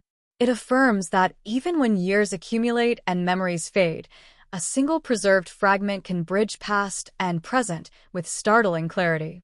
And in that realization, the city finds not only closure but vigilance, not only relief but responsibility, carrying forward the lesson that justice, though sometimes delayed, remains within reach when persistence refuses to surrender. Decades can compress into a single breath when memory is stirred, and even now, long after the courtroom doors closed and the sentence became a matter of record, the Madrid 1998 cold case continues to pulse beneath the surface of the city like a hidden current. What once was a headline soaked in mystery has matured into a living reminder that time does not erase consequence, that silence is not surrender, and that even the most unassuming fragment of evidence can one day demand to be heard. The finality of the legal process did not dissolve the questions that lingered in quieter corners. How many other overlooked details in other investigations still wait in storage, tagged and sealed, holding answers invisible to outdated methods? How many assumptions, made in good faith years ago, would fracture under modern scrutiny? Within police headquarters, these questions became catalysts rather than accusations. Cold case review units expanded, staffed not only by veteran detectives, but by young analysts fluent in digital reconstruction, data correlation, and advanced forensic modeling. Laura Gomez's case was dissected repeatedly in training seminars, not as a spectacle, but as a study in endurance. Detectives walked through the original timeline step by deliberate step, pausing at each missed opportunity, each accepted explanation, each moment when the ordinary masked the extraordinary. They examine the psychology of proximity, the comfort that comes from familiarity, the subtle bias that can shield someone who appears stable and polite. The lesson echoed through every session: investigate behavior, not impressions. The forensic laboratory where the pivotal DNA profile was generated became a symbol of quiet revolution. Technicians spoke of the patients required to coax a readable sequence from material once dismissed as too degraded. They described the tension of waiting for amplification results, aware that success could reopen a case dormant longer than some of them had been alive.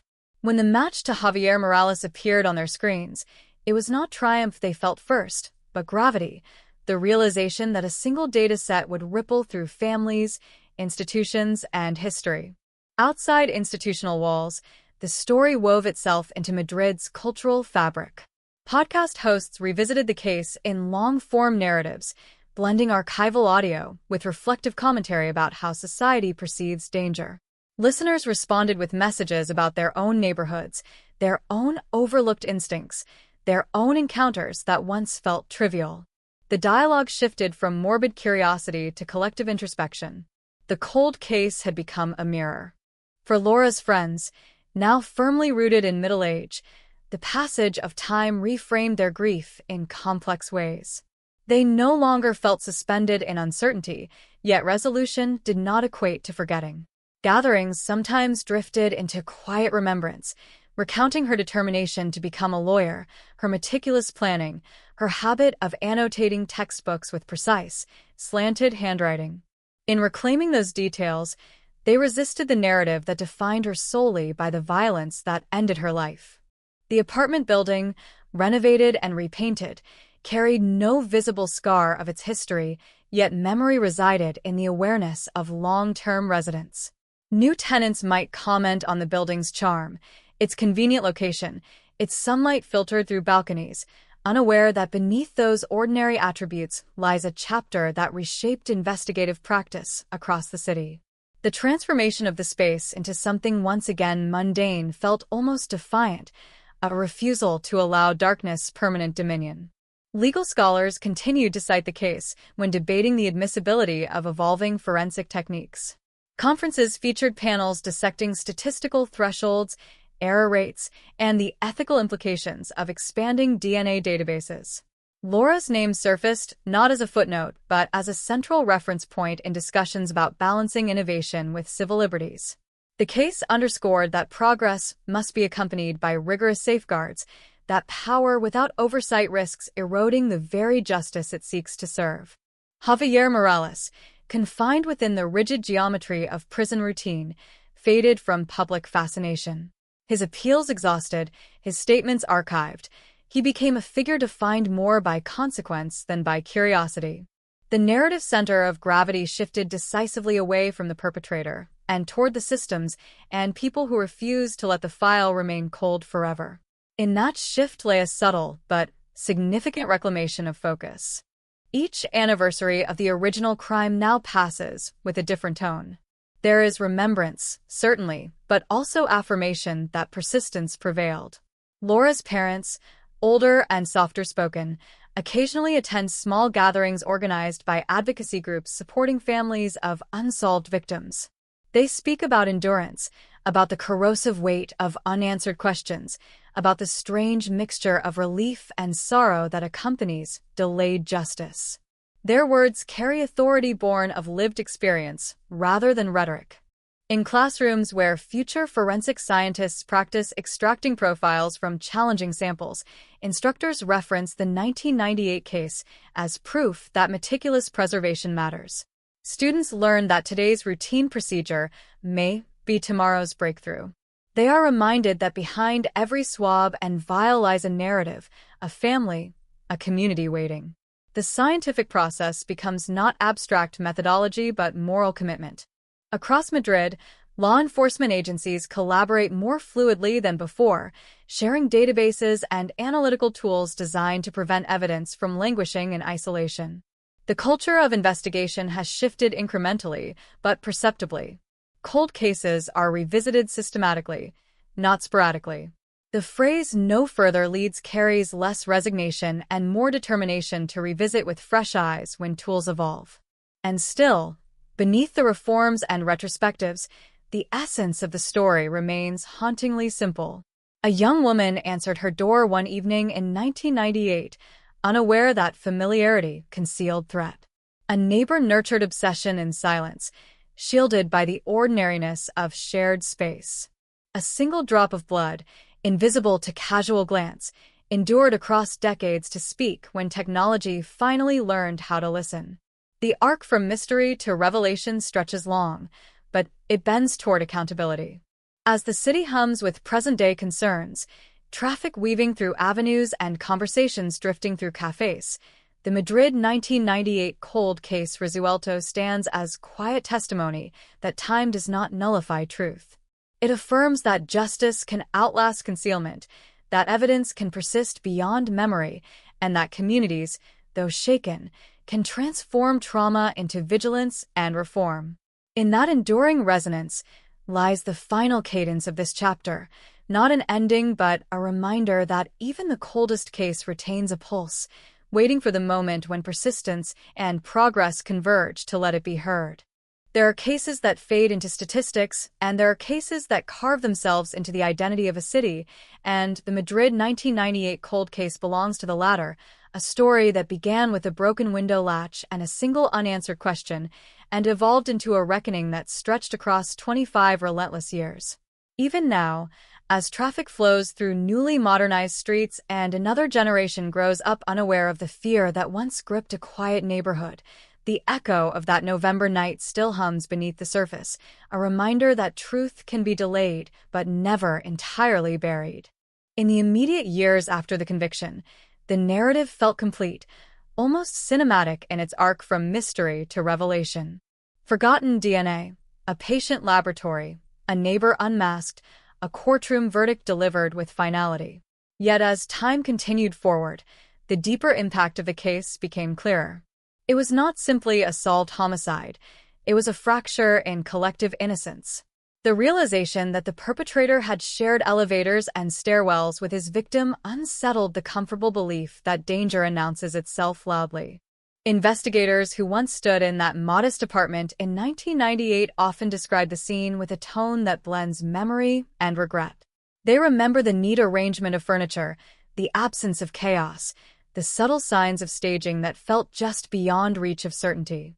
They remember the weight of telling a family that answers were not immediate. What they did not know then was that a microscopic trace, carefully sealed and stored, would one day rewrite the narrative they thought had grown cold beyond recovery. The transformation of forensic science became one of the most enduring legacies of the case. Laboratories across Spain reference the Madrid file when requesting funding for advanced equipment, arguing that investment in precision today prevents injustice tomorrow. Training programs emphasized meticulous evidence preservation, no matter how insignificant a sample might appear. The smallest stain, the faintest fiber, the quietest anomaly could hold decades of waiting truth. Laura Gomez's name began appearing in academic theses examining the sociology of unsolved crime. Scholars explored how communities metabolize uncertainty, how rumors spread in the absence of resolution, how suspicion can linger like a fog that refuses to lift. In the years before the arrest, neighbors had quietly speculated, glancing at one another in hallways with unspoken doubt. After the conviction, that tension dissolved, replaced by a sobering clarity that suspicion had been both near and unrecognized. For Laura's parents, aging brought perspective shaped by endurance. They have often spoken about the peculiar cruelty of a cold case, the way it suspends grief in a state of incompletion. Without an identified perpetrator, mourning feels provisional, as though waiting for a final page that never arrives. When the DNA match surfaced and the arrest followed, they described the moment not as triumph, but as release, a deep exhale after years of holding breath. The community's relationship with media also shifted because of this case. Early coverage in 1998 leaned heavily on speculation, dramatic phrasing, and unanswered questions. By the time the case was reopened decades later, reporting carried more restraint, more attention to forensic detail, more awareness of the consequences of premature conclusions. The city learned, alongside journalists, that narratives can shape perception long before evidence solidifies. In legal circles, The case sparked rigorous debate about statutes of limitation, about the preservation of biological evidence, about the balance between technological progress and defendants' rights. The conviction rested heavily on low-copy DNA analysis, a method once controversial, now increasingly accepted when supported by strict protocols. Courtrooms became arenas not only of accusation and defense but of scientific literacy, where jurors were asked to understand probability ratios and contamination safeguards. The apartment building itself has become almost symbolic, though it bears no outward sign of the history contained within its walls. Children ride bicycles past its entrance, couples argue softly on balconies, delivery drivers buzz impatiently at the intercom. Life, stubborn and indifferent, continues. Yet for those who remember, there is a quiet awareness that within these ordinary bricks unfolded a lesson that reshaped investigative practice and public consciousness alike. True crime audiences, increasingly global, often revisit the Madrid 1998 cold case as an example of delayed justice achieved through perseverance. Documentaries frame it as proof that patience and preservation can bridge generational gaps. But beyond the narrative structure lies something more intimate and unsettling, the understanding that proximity can conceal obsession, that familiarity can mute warning signs, that a polite greeting in a hallway does not guarantee safety. Psychologists analyzing Javier Morales' behavior emphasize the slow build of fixation, the internal narratives that justify intrusion, the way resentment can ferment behind a composed exterior. His notebooks, once revealed, exposed a private world at odds with his public persona. The duality forced a broader reflection on how communities interpret behavior and how often subtle discomfort is dismissed in favor of social convenience. As years pass, the phrase "ADN olvidado destapa al asesino tras 25 años" remains etched into public memory. It symbolizes not only a breakthrough but a promise that time does not grant immunity. Evidence preserved with care can outlive excuses and alibis. The smallest trace can traverse decades to confront the person who believed it had been erased. That realization resonates far beyond Madrid, echoing through other cities where boxes of unsolved files wait quietly in storage. Educational institutions continue to invite speakers connected to the case, not to sensationalize but to humanize. Students studying criminology, law, and forensic science listen to first-hand accounts of uncertainty, frustration, and eventual clarity. They learn that justice is rarely immediate and never effortless. They are reminded that behind every cold case lies a family measuring time differently, counting years not by calendars, but by unanswered questions. In the end, the Madrid 1998 cold case endures because it encapsulates a paradox. It is a story of profound loss and undeniable progress, of tragedy and transformation intertwined. A young woman's life was stolen in silence, yet the silence did not prevail. A neighbor believed he had staged his escape from accountability, yet a single drop of blood refused to comply. A city once paralyzed by mystery now stands as an example of persistence rewarded. As night settles once more over Madrid, lights flicker on across countless apartments, each window framing a separate, ordinary story. Somewhere within that vast urban tapestry, the memory of 1998 remains, not as a wound reopened, but as a scar acknowledged. It reminds the city that justice can move slowly, but it moves, that truth can wait, but it waits with patience sharper than time, and that even after 25 years, the past can rise, speak clearly, and reshape the future with a force that cannot be ignored. Time has a peculiar way of reshaping even the most definitive stories, sanding down sharp edges while deepening certain lines, and as the Madrid 1998 cold case moved into its third decade since resolution, it began to occupy a different space in the cultural memory of the city.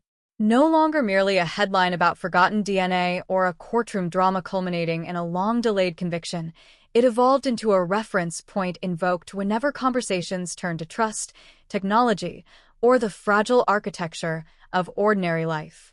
It became a shorthand for the idea that nothing truly disappears, that actions ripple outward long after their origin fades from immediate view. In the years following Javier Morales' conviction, The judicial system undertook a comprehensive audit of evidence storage facilities across the region.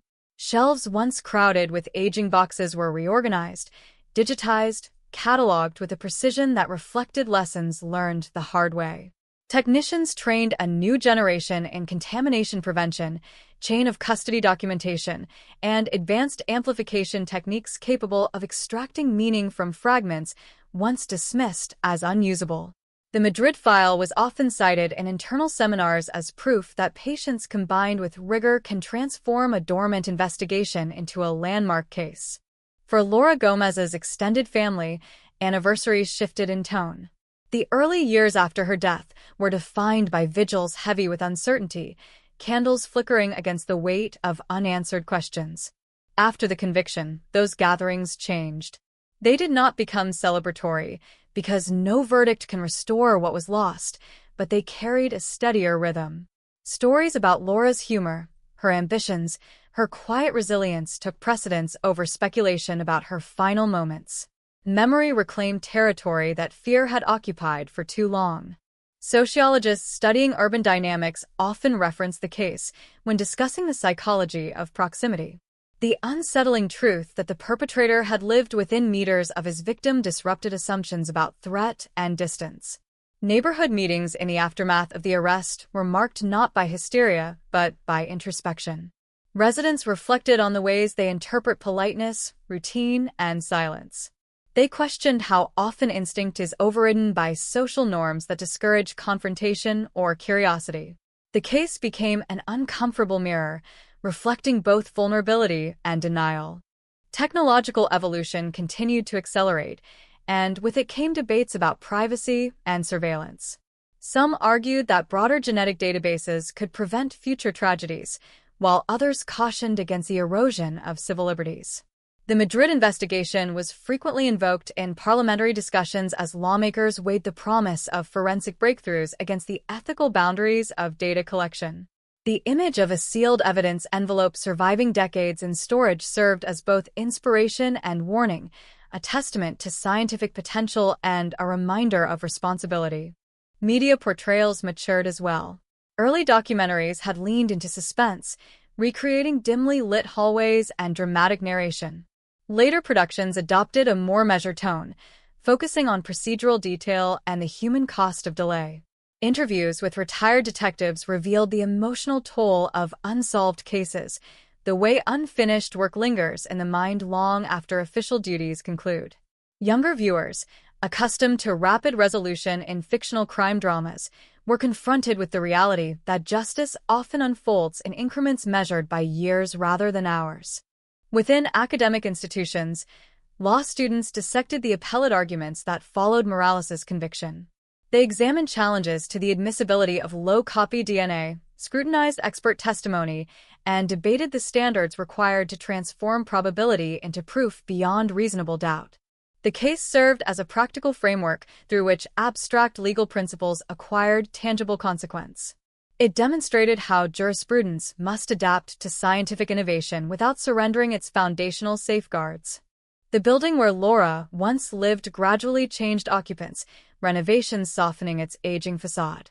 Yet longtime residents occasionally reported a quiet pause when newcomers asked about the address's history.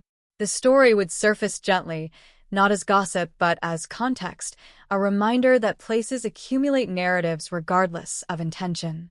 Some believed that acknowledging the past granted it less power to surprise. Others preferred silence, trusting that time itself was sufficient to dilute memory.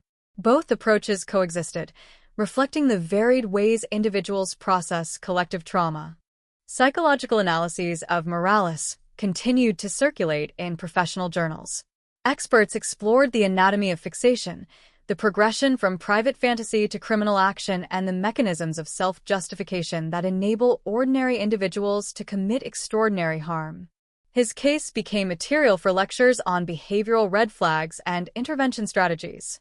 Yet scholars were careful to emphasize that patterns are not predictions, that human behavior resists simple categorization, and that vigilance must avoid devolving into paranoia.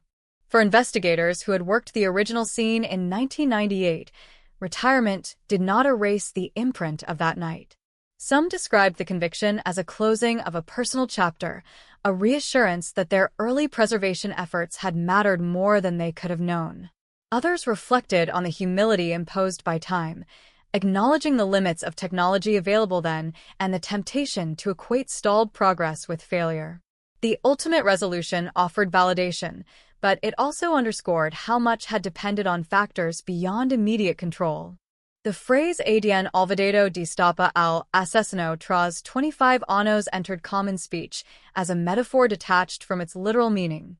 It was invoked when forgotten emails resurfaced, when archival photographs altered family narratives, when dormant political scandals reignited. Language borrowed from the case became part of the broader lexicon, evidence of how deeply it had embedded itself in the cultural fabric. What began as a forensic detail evolved into a symbol of latent truth. International observers studying cold case methodologies cited Madrid as an instructive example. Conferences on forensic science featured panels analyzing the preservation techniques that made later testing possible. Collaboration between laboratories intensified, fueled by a shared recognition that unresolved cases represent both burden and opportunity. The city's experience contributed to a global dialogue about best practices, resource allocation, and the moral imperative to revisit unsolved crimes with fresh tools. As Laura's contemporaries reached middle age, many expressed a complicated blend of nostalgia and sorrow. They remembered university corridors, shared aspirations, casual conversations that now seemed illuminated by hindsight. The passage of time had altered their own trajectories, scattering them across professions and continents, yet the case remained a fixed coordinate in their collective history. It marked a before and after, a dividing line between youthful assumption and adult awareness. Public trust in forensic science experienced a subtle recalibration. The success of delayed DNA analysis inspired confidence, yet it also heightened expectations. Families connected to other unsolved cases began petitioning authorities for re-examination of archived evidence, hopeful that similar breakthroughs might await discovery. Resources, however, remained finite, forcing difficult prioritizations. The Madrid case stood as both beacon and benchmark, raising questions about fairness and feasibility in the distribution of investigative attention. Ultimately, the enduring significance of the Madrid 1998 cold case lies not solely in the identification of a perpetrator, but in the transformation it catalyzed. It reshaped protocols, influenced legislation, altered media practice, and redefined communal awareness. It demonstrated that time can obscure but also clarify, that neglect can coexist with preservation, that a single overlooked fragment can outlast denial. Above all, it affirmed a principle that resonates beyond geography. Accountability may move slowly, yet it persists with a patience that mirrors the quiet endurance of those who refuse to forget. As another year passes and the city continues its ceaseless rhythm, the memory of Laura Gomez endures not as a symbol of fear, but as a testament to resilience. Her story, once suspended in uncertainty, now stands complete in the legal sense, though emotionally it remains complex and layered. The arc from tragedy to resolution does not erase pain, but it offers coherence, a narrative that begins in darkness and concludes with illumination earned through perseverance. In that arc, Madrid found not closure in the simplistic sense, but continuity, an understanding that justice, however delayed, is an integral thread in the fabric of collective life, binding past to present with quiet, unyielding strength. A quarter of a century had passed between the night Laura Gomez lost her life and the day a courtroom finally assigned legal responsibility, yet the true conclusion of the Madrid 1998 cold case could never be confined to a verdict alone. With the passage of time, the case transformed from an urgent investigation into a living archive, a reference point embedded in institutional memory and personal reflection alike. Its final chapter was not written in the judge's closing remarks, but in the gradual, ongoing shifts it inspired across the city, the justice system, and the individuals who carried its weight in different ways. In the decade following the conviction, Madrid continued to modernize at an astonishing pace. New transit lines threaded beneath historic streets, glass towers rose beside centuries-old architecture, and digital infrastructure redefined communication. Amid this evolution, the case remained a quiet constant, often cited during policy discussions about public safety and forensic investment. Officials recognized that technological progress without procedural discipline would be hollow. The careful preservation of a single biological trace in 1998 had ultimately made resolution possible, underscoring that innovation and patience must coexist. For younger generations, the story reached them not through breaking news alerts, but through classrooms and long-form journalism.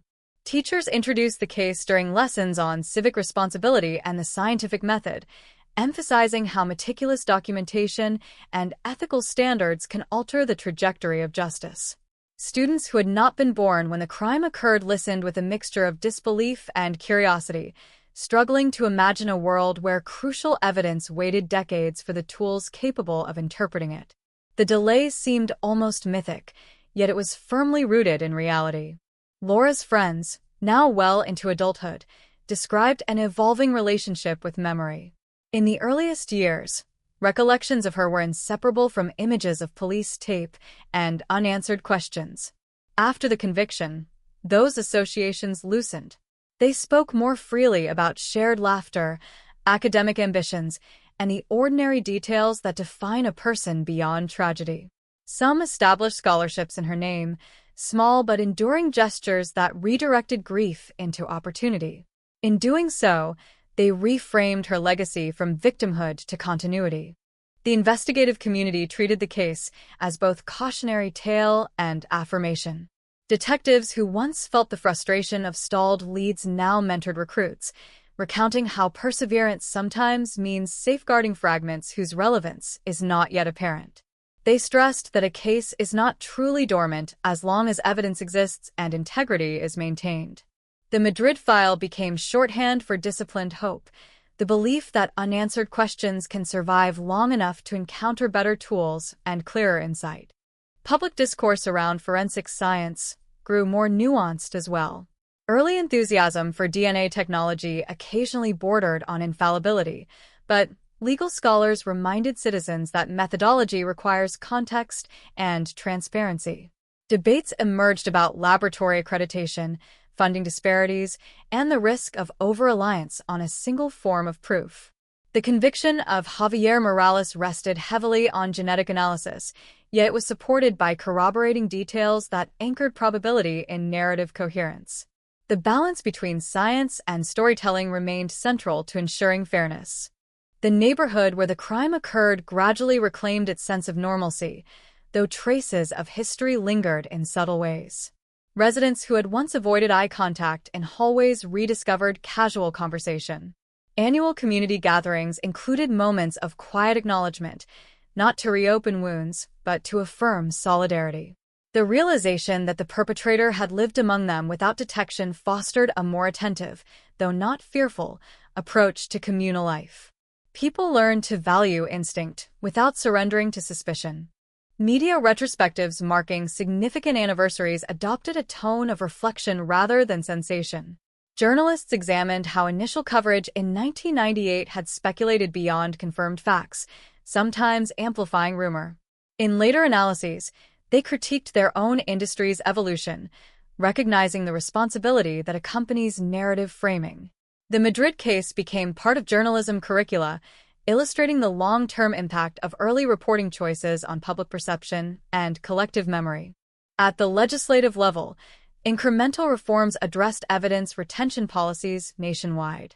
Funding allocations increased for cold case units, acknowledging that unsolved crimes represent not only past failures, but potential future resolutions. Lawmakers cited Madrid as proof that investment in archival integrity yields dividends measured in justice rather than profit. Yet they also confronted difficult realities about resource limits, recognizing that not every file would culminate in a breakthrough. The case stood as inspiration without guaranteeing replication. For Laura's parents, aging introduced new layers of contemplation. They had endured the limbo of uncertainty, the cautious optimism of renewed testing, the strain of trial proceedings, and the quiet aftermath of sentencing. In interviews, They often emphasized that closure is an imperfect word.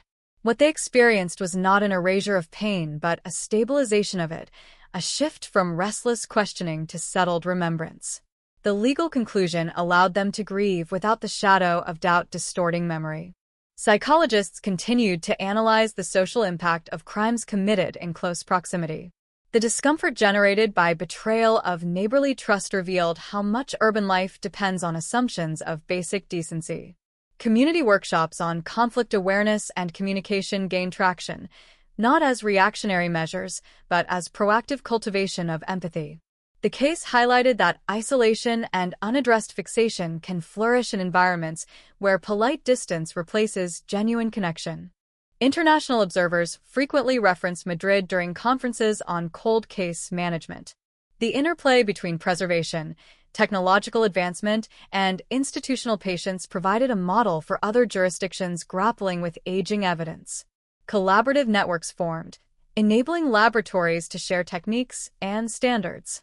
In this way, a tragedy confined to one apartment reverberated across borders, influencing practices far removed from its geographic origin. Culturally, the phrase "forgotten DNA" revealing truth endured as metaphor. It surfaced in novels, opinion pieces, and everyday conversation to describe revelations emerging after prolonged silence.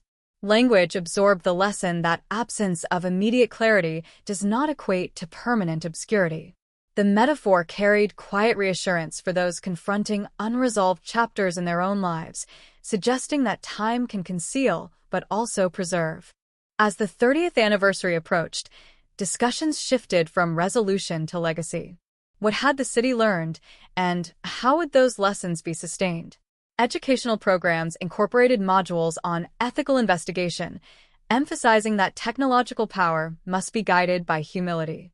Community organizations reaffirmed commitments to mutual awareness without fostering paranoia. Families connected to other unsolved cases found cautious encouragement in Madrid's example, even as they understood that each story follows its own uncertain path. Ultimately, the final significance of the Madrid 1998 cold case rests not in dramatic revelation, but in steady transformation. It demonstrated that justice delayed can still carry moral weight, that institutions capable of self-examination can evolve, and that communities can absorb trauma without surrendering identity. Laura Gomez's life, once overshadowed by mystery, now occupies a place defined by remembrance rather than speculation. Her story continues to shape conversations about science, responsibility, and the endurance of truth. In the quiet rhythm of present-day Madrid, where evening light spills across plazas and trains glide beneath familiar streets, the past coexists with motion. The apartment building stands unremarkable to strangers, yet to those who know its history, it represents a turning point woven into brick and memory. The case that began with uncertainty and stretched across decades ultimately reaffirmed a simple yet profound principle. Evidence, like conscience, may lie dormant, but given care and time, it can speak with clarity strong enough to bridge generations and restore a measure of balance to a world that once felt irrevocably altered. By the time the Madrid 1998 cold case entered its fourth decade in public consciousness, it no longer felt like a story confined to a single crime scene or courtroom. It had become an enduring reference point woven into conversations about justice, memory, and the quiet persistence of truth. The city that once held its breath under the weight of uncertainty now carried the case as a sober reminder of how fragile normalcy can be and how resilient determination must become in response. The passage of years did not diminish its impact. Instead, it refined it, stripping away sensationalism and leaving behind lessons etched with clarity. In the years after the conviction of Javier Morales, institutions continued to evolve in ways directly traceable to the investigative shortcomings and triumphs revealed by the case. Evidence storage facilities were no longer afterthoughts hidden in basements, but prioritized environments designed for longevity and precision. Digital tracking systems recorded every transfer, every examination, every seal broken and replaced. The philosophy underlying these changes was simple yet profound. The smallest fragment might one day carry the weight of accountability. That understanding reshaped procedural culture far beyond a single file. The legal community, too, felt the reverberations. Appeals and post-conviction reviews reinforced the necessity of transparent methodology when presenting complex forensic data to juries. Law schools integrated the Madrid case into curricula focused on evidentiary standards and the evolving relationship between science and jurisprudence. Students debated probability thresholds and the language used to translate statistical significance into accessible terms. Through these discussions, abstract principles acquired tangible gravity, anchored to a narrative that had once left a family suspended in unanswered grief. For Laura Gomez's relatives, time softened certain edges while sharpening others. The ache of loss never disappeared, but it settled into a quieter rhythm. They spoke about the strange duality of closure, relief intertwined with the recognition that no judicial outcome could restore a stolen future. Yet the confirmation of responsibility granted them a stable foundation from which to remember her. Family gatherings incorporated stories of her ambitions and kindness, without the intrusive shadow of speculation. Memory reclaimed space, once occupied by doubt. The neighborhood that had once been defined in headlines by proximity to tragedy gradually reasserted its identity through everyday continuity. New residents arrived unaware of the building's history, learning about it only through conversations that surfaced organically. Those who had lived through the investigation described a subtle shift in communal awareness. They valued courtesy and familiarity, yet they also trusted intuition more readily. The lesson was not paranoia but attentiveness, an understanding that comfort should not eclipse observation. Media retrospectives continued to examine the case with increasing restraint. Early reporting had relied on dramatic framing and unverified theories, reflecting the urgency and limitations of the time. Decades later, journalists approached the narrative with introspection, acknowledging how speculation can distort public perception. The Madrid case became a study in ethical storytelling, reminding newsrooms that the pursuit of engagement must not overshadow responsibility to fact and context. Internationally, the investigation's delayed breakthrough inspired collaboration among forensic laboratories seeking to replicate its success responsibly. Conferences on cold case management frequently reference Madrid as a demonstration of disciplined preservation paired with technological progress. Experts emphasize that innovation alone is insufficient without institutional patience. The DNA that ultimately identified Morales had been collected and stored with care long before advanced amplification methods existed. The foresight of that preservation became a cornerstone of global best practices. Psychological analyses of Morales's trajectory continued to inform research on fixation and concealed hostility. Scholars examined how ordinary routines can mask internal narratives that drift toward harmful justification. Community outreach programs incorporated these insights, encouraging dialogue about isolation and conflict before they escalate into secrecy. The objective was not to cultivate suspicion but to foster connection, to ensure that subtle warning signs receive compassionate attention rather than dismissal. In civic discussions about privacy and security, the case resurfaced whenever proposals for expanded genetic databases emerged. Advocates argued that broader data access could accelerate justice, while critics warned against erosion of civil liberties. Madrid's experience served as both inspiration and caution. It illustrated the transformative potential of forensic science while underscoring the necessity of strict safeguards. The balance between collective safety and individual rights remained delicate, shaped by memory of a case that hinged on microscopic evidence. For investigators who had stood in Laura's apartment in 1998, retirement brought reflection unburdened by active duty. Some described recurring thoughts about alternative paths the case might have taken had evidence not been preserved so meticulously. Others expressed gratitude that their early diligence had eventually mattered. The conviction did not erase years of frustration, but it reframed them as chapters within a longer narrative rather than endpoints of failure. Cultural references to forgotten DNA revealing truth persisted as metaphor across literature and public discourse. The phrase transcended its origin, symbolizing revelations that surface after prolonged silence. It resonated with audiences confronting unresolved histories in personal and societal contexts. Through repetition, the language embedded itself in collective vocabulary, carrying with it an implicit promise that obscurity need not be permanent. As the city expanded and generations shifted, the case became part of Madrid's civic education. Museum exhibits exploring urban history included sections on landmark investigations that shaped institutional reform. Visitors encountered archival photographs, excerpts from procedural documents, and interactive displays explaining the evolution of forensic science. The presentation avoided sensationalism, focusing instead on the interplay between tragedy and transformation. It positioned the case within a broader narrative of growth, acknowledging pain while highlighting progress. Families connected to other unsolved crimes often cited Madrid as a source of cautious hope. Advocacy groups lobbied for renewed testing of archived evidence, invoking the precedent set decades earlier. Authorities faced the challenge of managing expectations while honoring legitimate appeals for review. The Madrid case did not guarantee replication, but it demonstrated possibility. In doing so, it reshaped the emotional landscape of cold case discourse nationwide. Laura's contemporaries, now approaching later stages of adulthood, reflected on how the crime had altered their perception of vulnerability.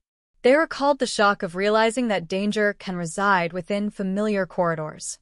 Over time, that realization matured into a nuanced understanding of risk and resilience. Many pursued careers influenced indirectly by the experience, gravitating toward law, social services, or community engagement. In subtle ways, her story redirected lives far beyond its immediate circle. Ultimately, the enduring legacy of the Madrid 1998 cold case rests in its demonstration that justice is not confined to immediacy. It unfolds across timelines shaped by human limitation and technological advancement. It requires preservation when answers are scarce and courage when they finally emerge. The city learned that patience is not passive. It is an active commitment to safeguarding the possibility of truth. As evening settles once more over Madrid, the streets pulse with ordinary vitality. Cafes fill with conversation, trains glide beneath illuminated avenues, and apartment windows glow against the darkening sky. Within this continuity, the memory of Laura Gomez endures not as a frozen moment of fear, but as a testament to perseverance. Her name, once synonymous with uncertainty, now anchors a narrative of accountability achieved through steadfast resolve. The case that began with a silent apartment and unanswered questions evolved into a lesson carried across decades, that even when time obscures clarity, evidence preserved with integrity can bridge the distance between loss and recognition, ensuring that truth, however delayed, ultimately finds its voice and reshapes the world it touches. Decades after the night that first cast a long shadow over a quiet Madrid apartment building, the story of the 1998 cold case continued to echo through the city in ways that no one present at the original crime scene could have imagined. What began as a brutal mystery sealed behind police tape gradually evolved into something larger than a single investigation. It became a reflection of how time reshapes tragedy, how memory refuses to fade completely, and how the quiet persistence of evidence can outlast silence. The name Laura Gomez, once spoken with uncertainty and grief, eventually settled into the city's history as a symbol of patience, resilience, and the relentless search for truth. In the years following the conviction that finally identified the killer through a forgotten DNA trace, Madrid entered an era of reflection.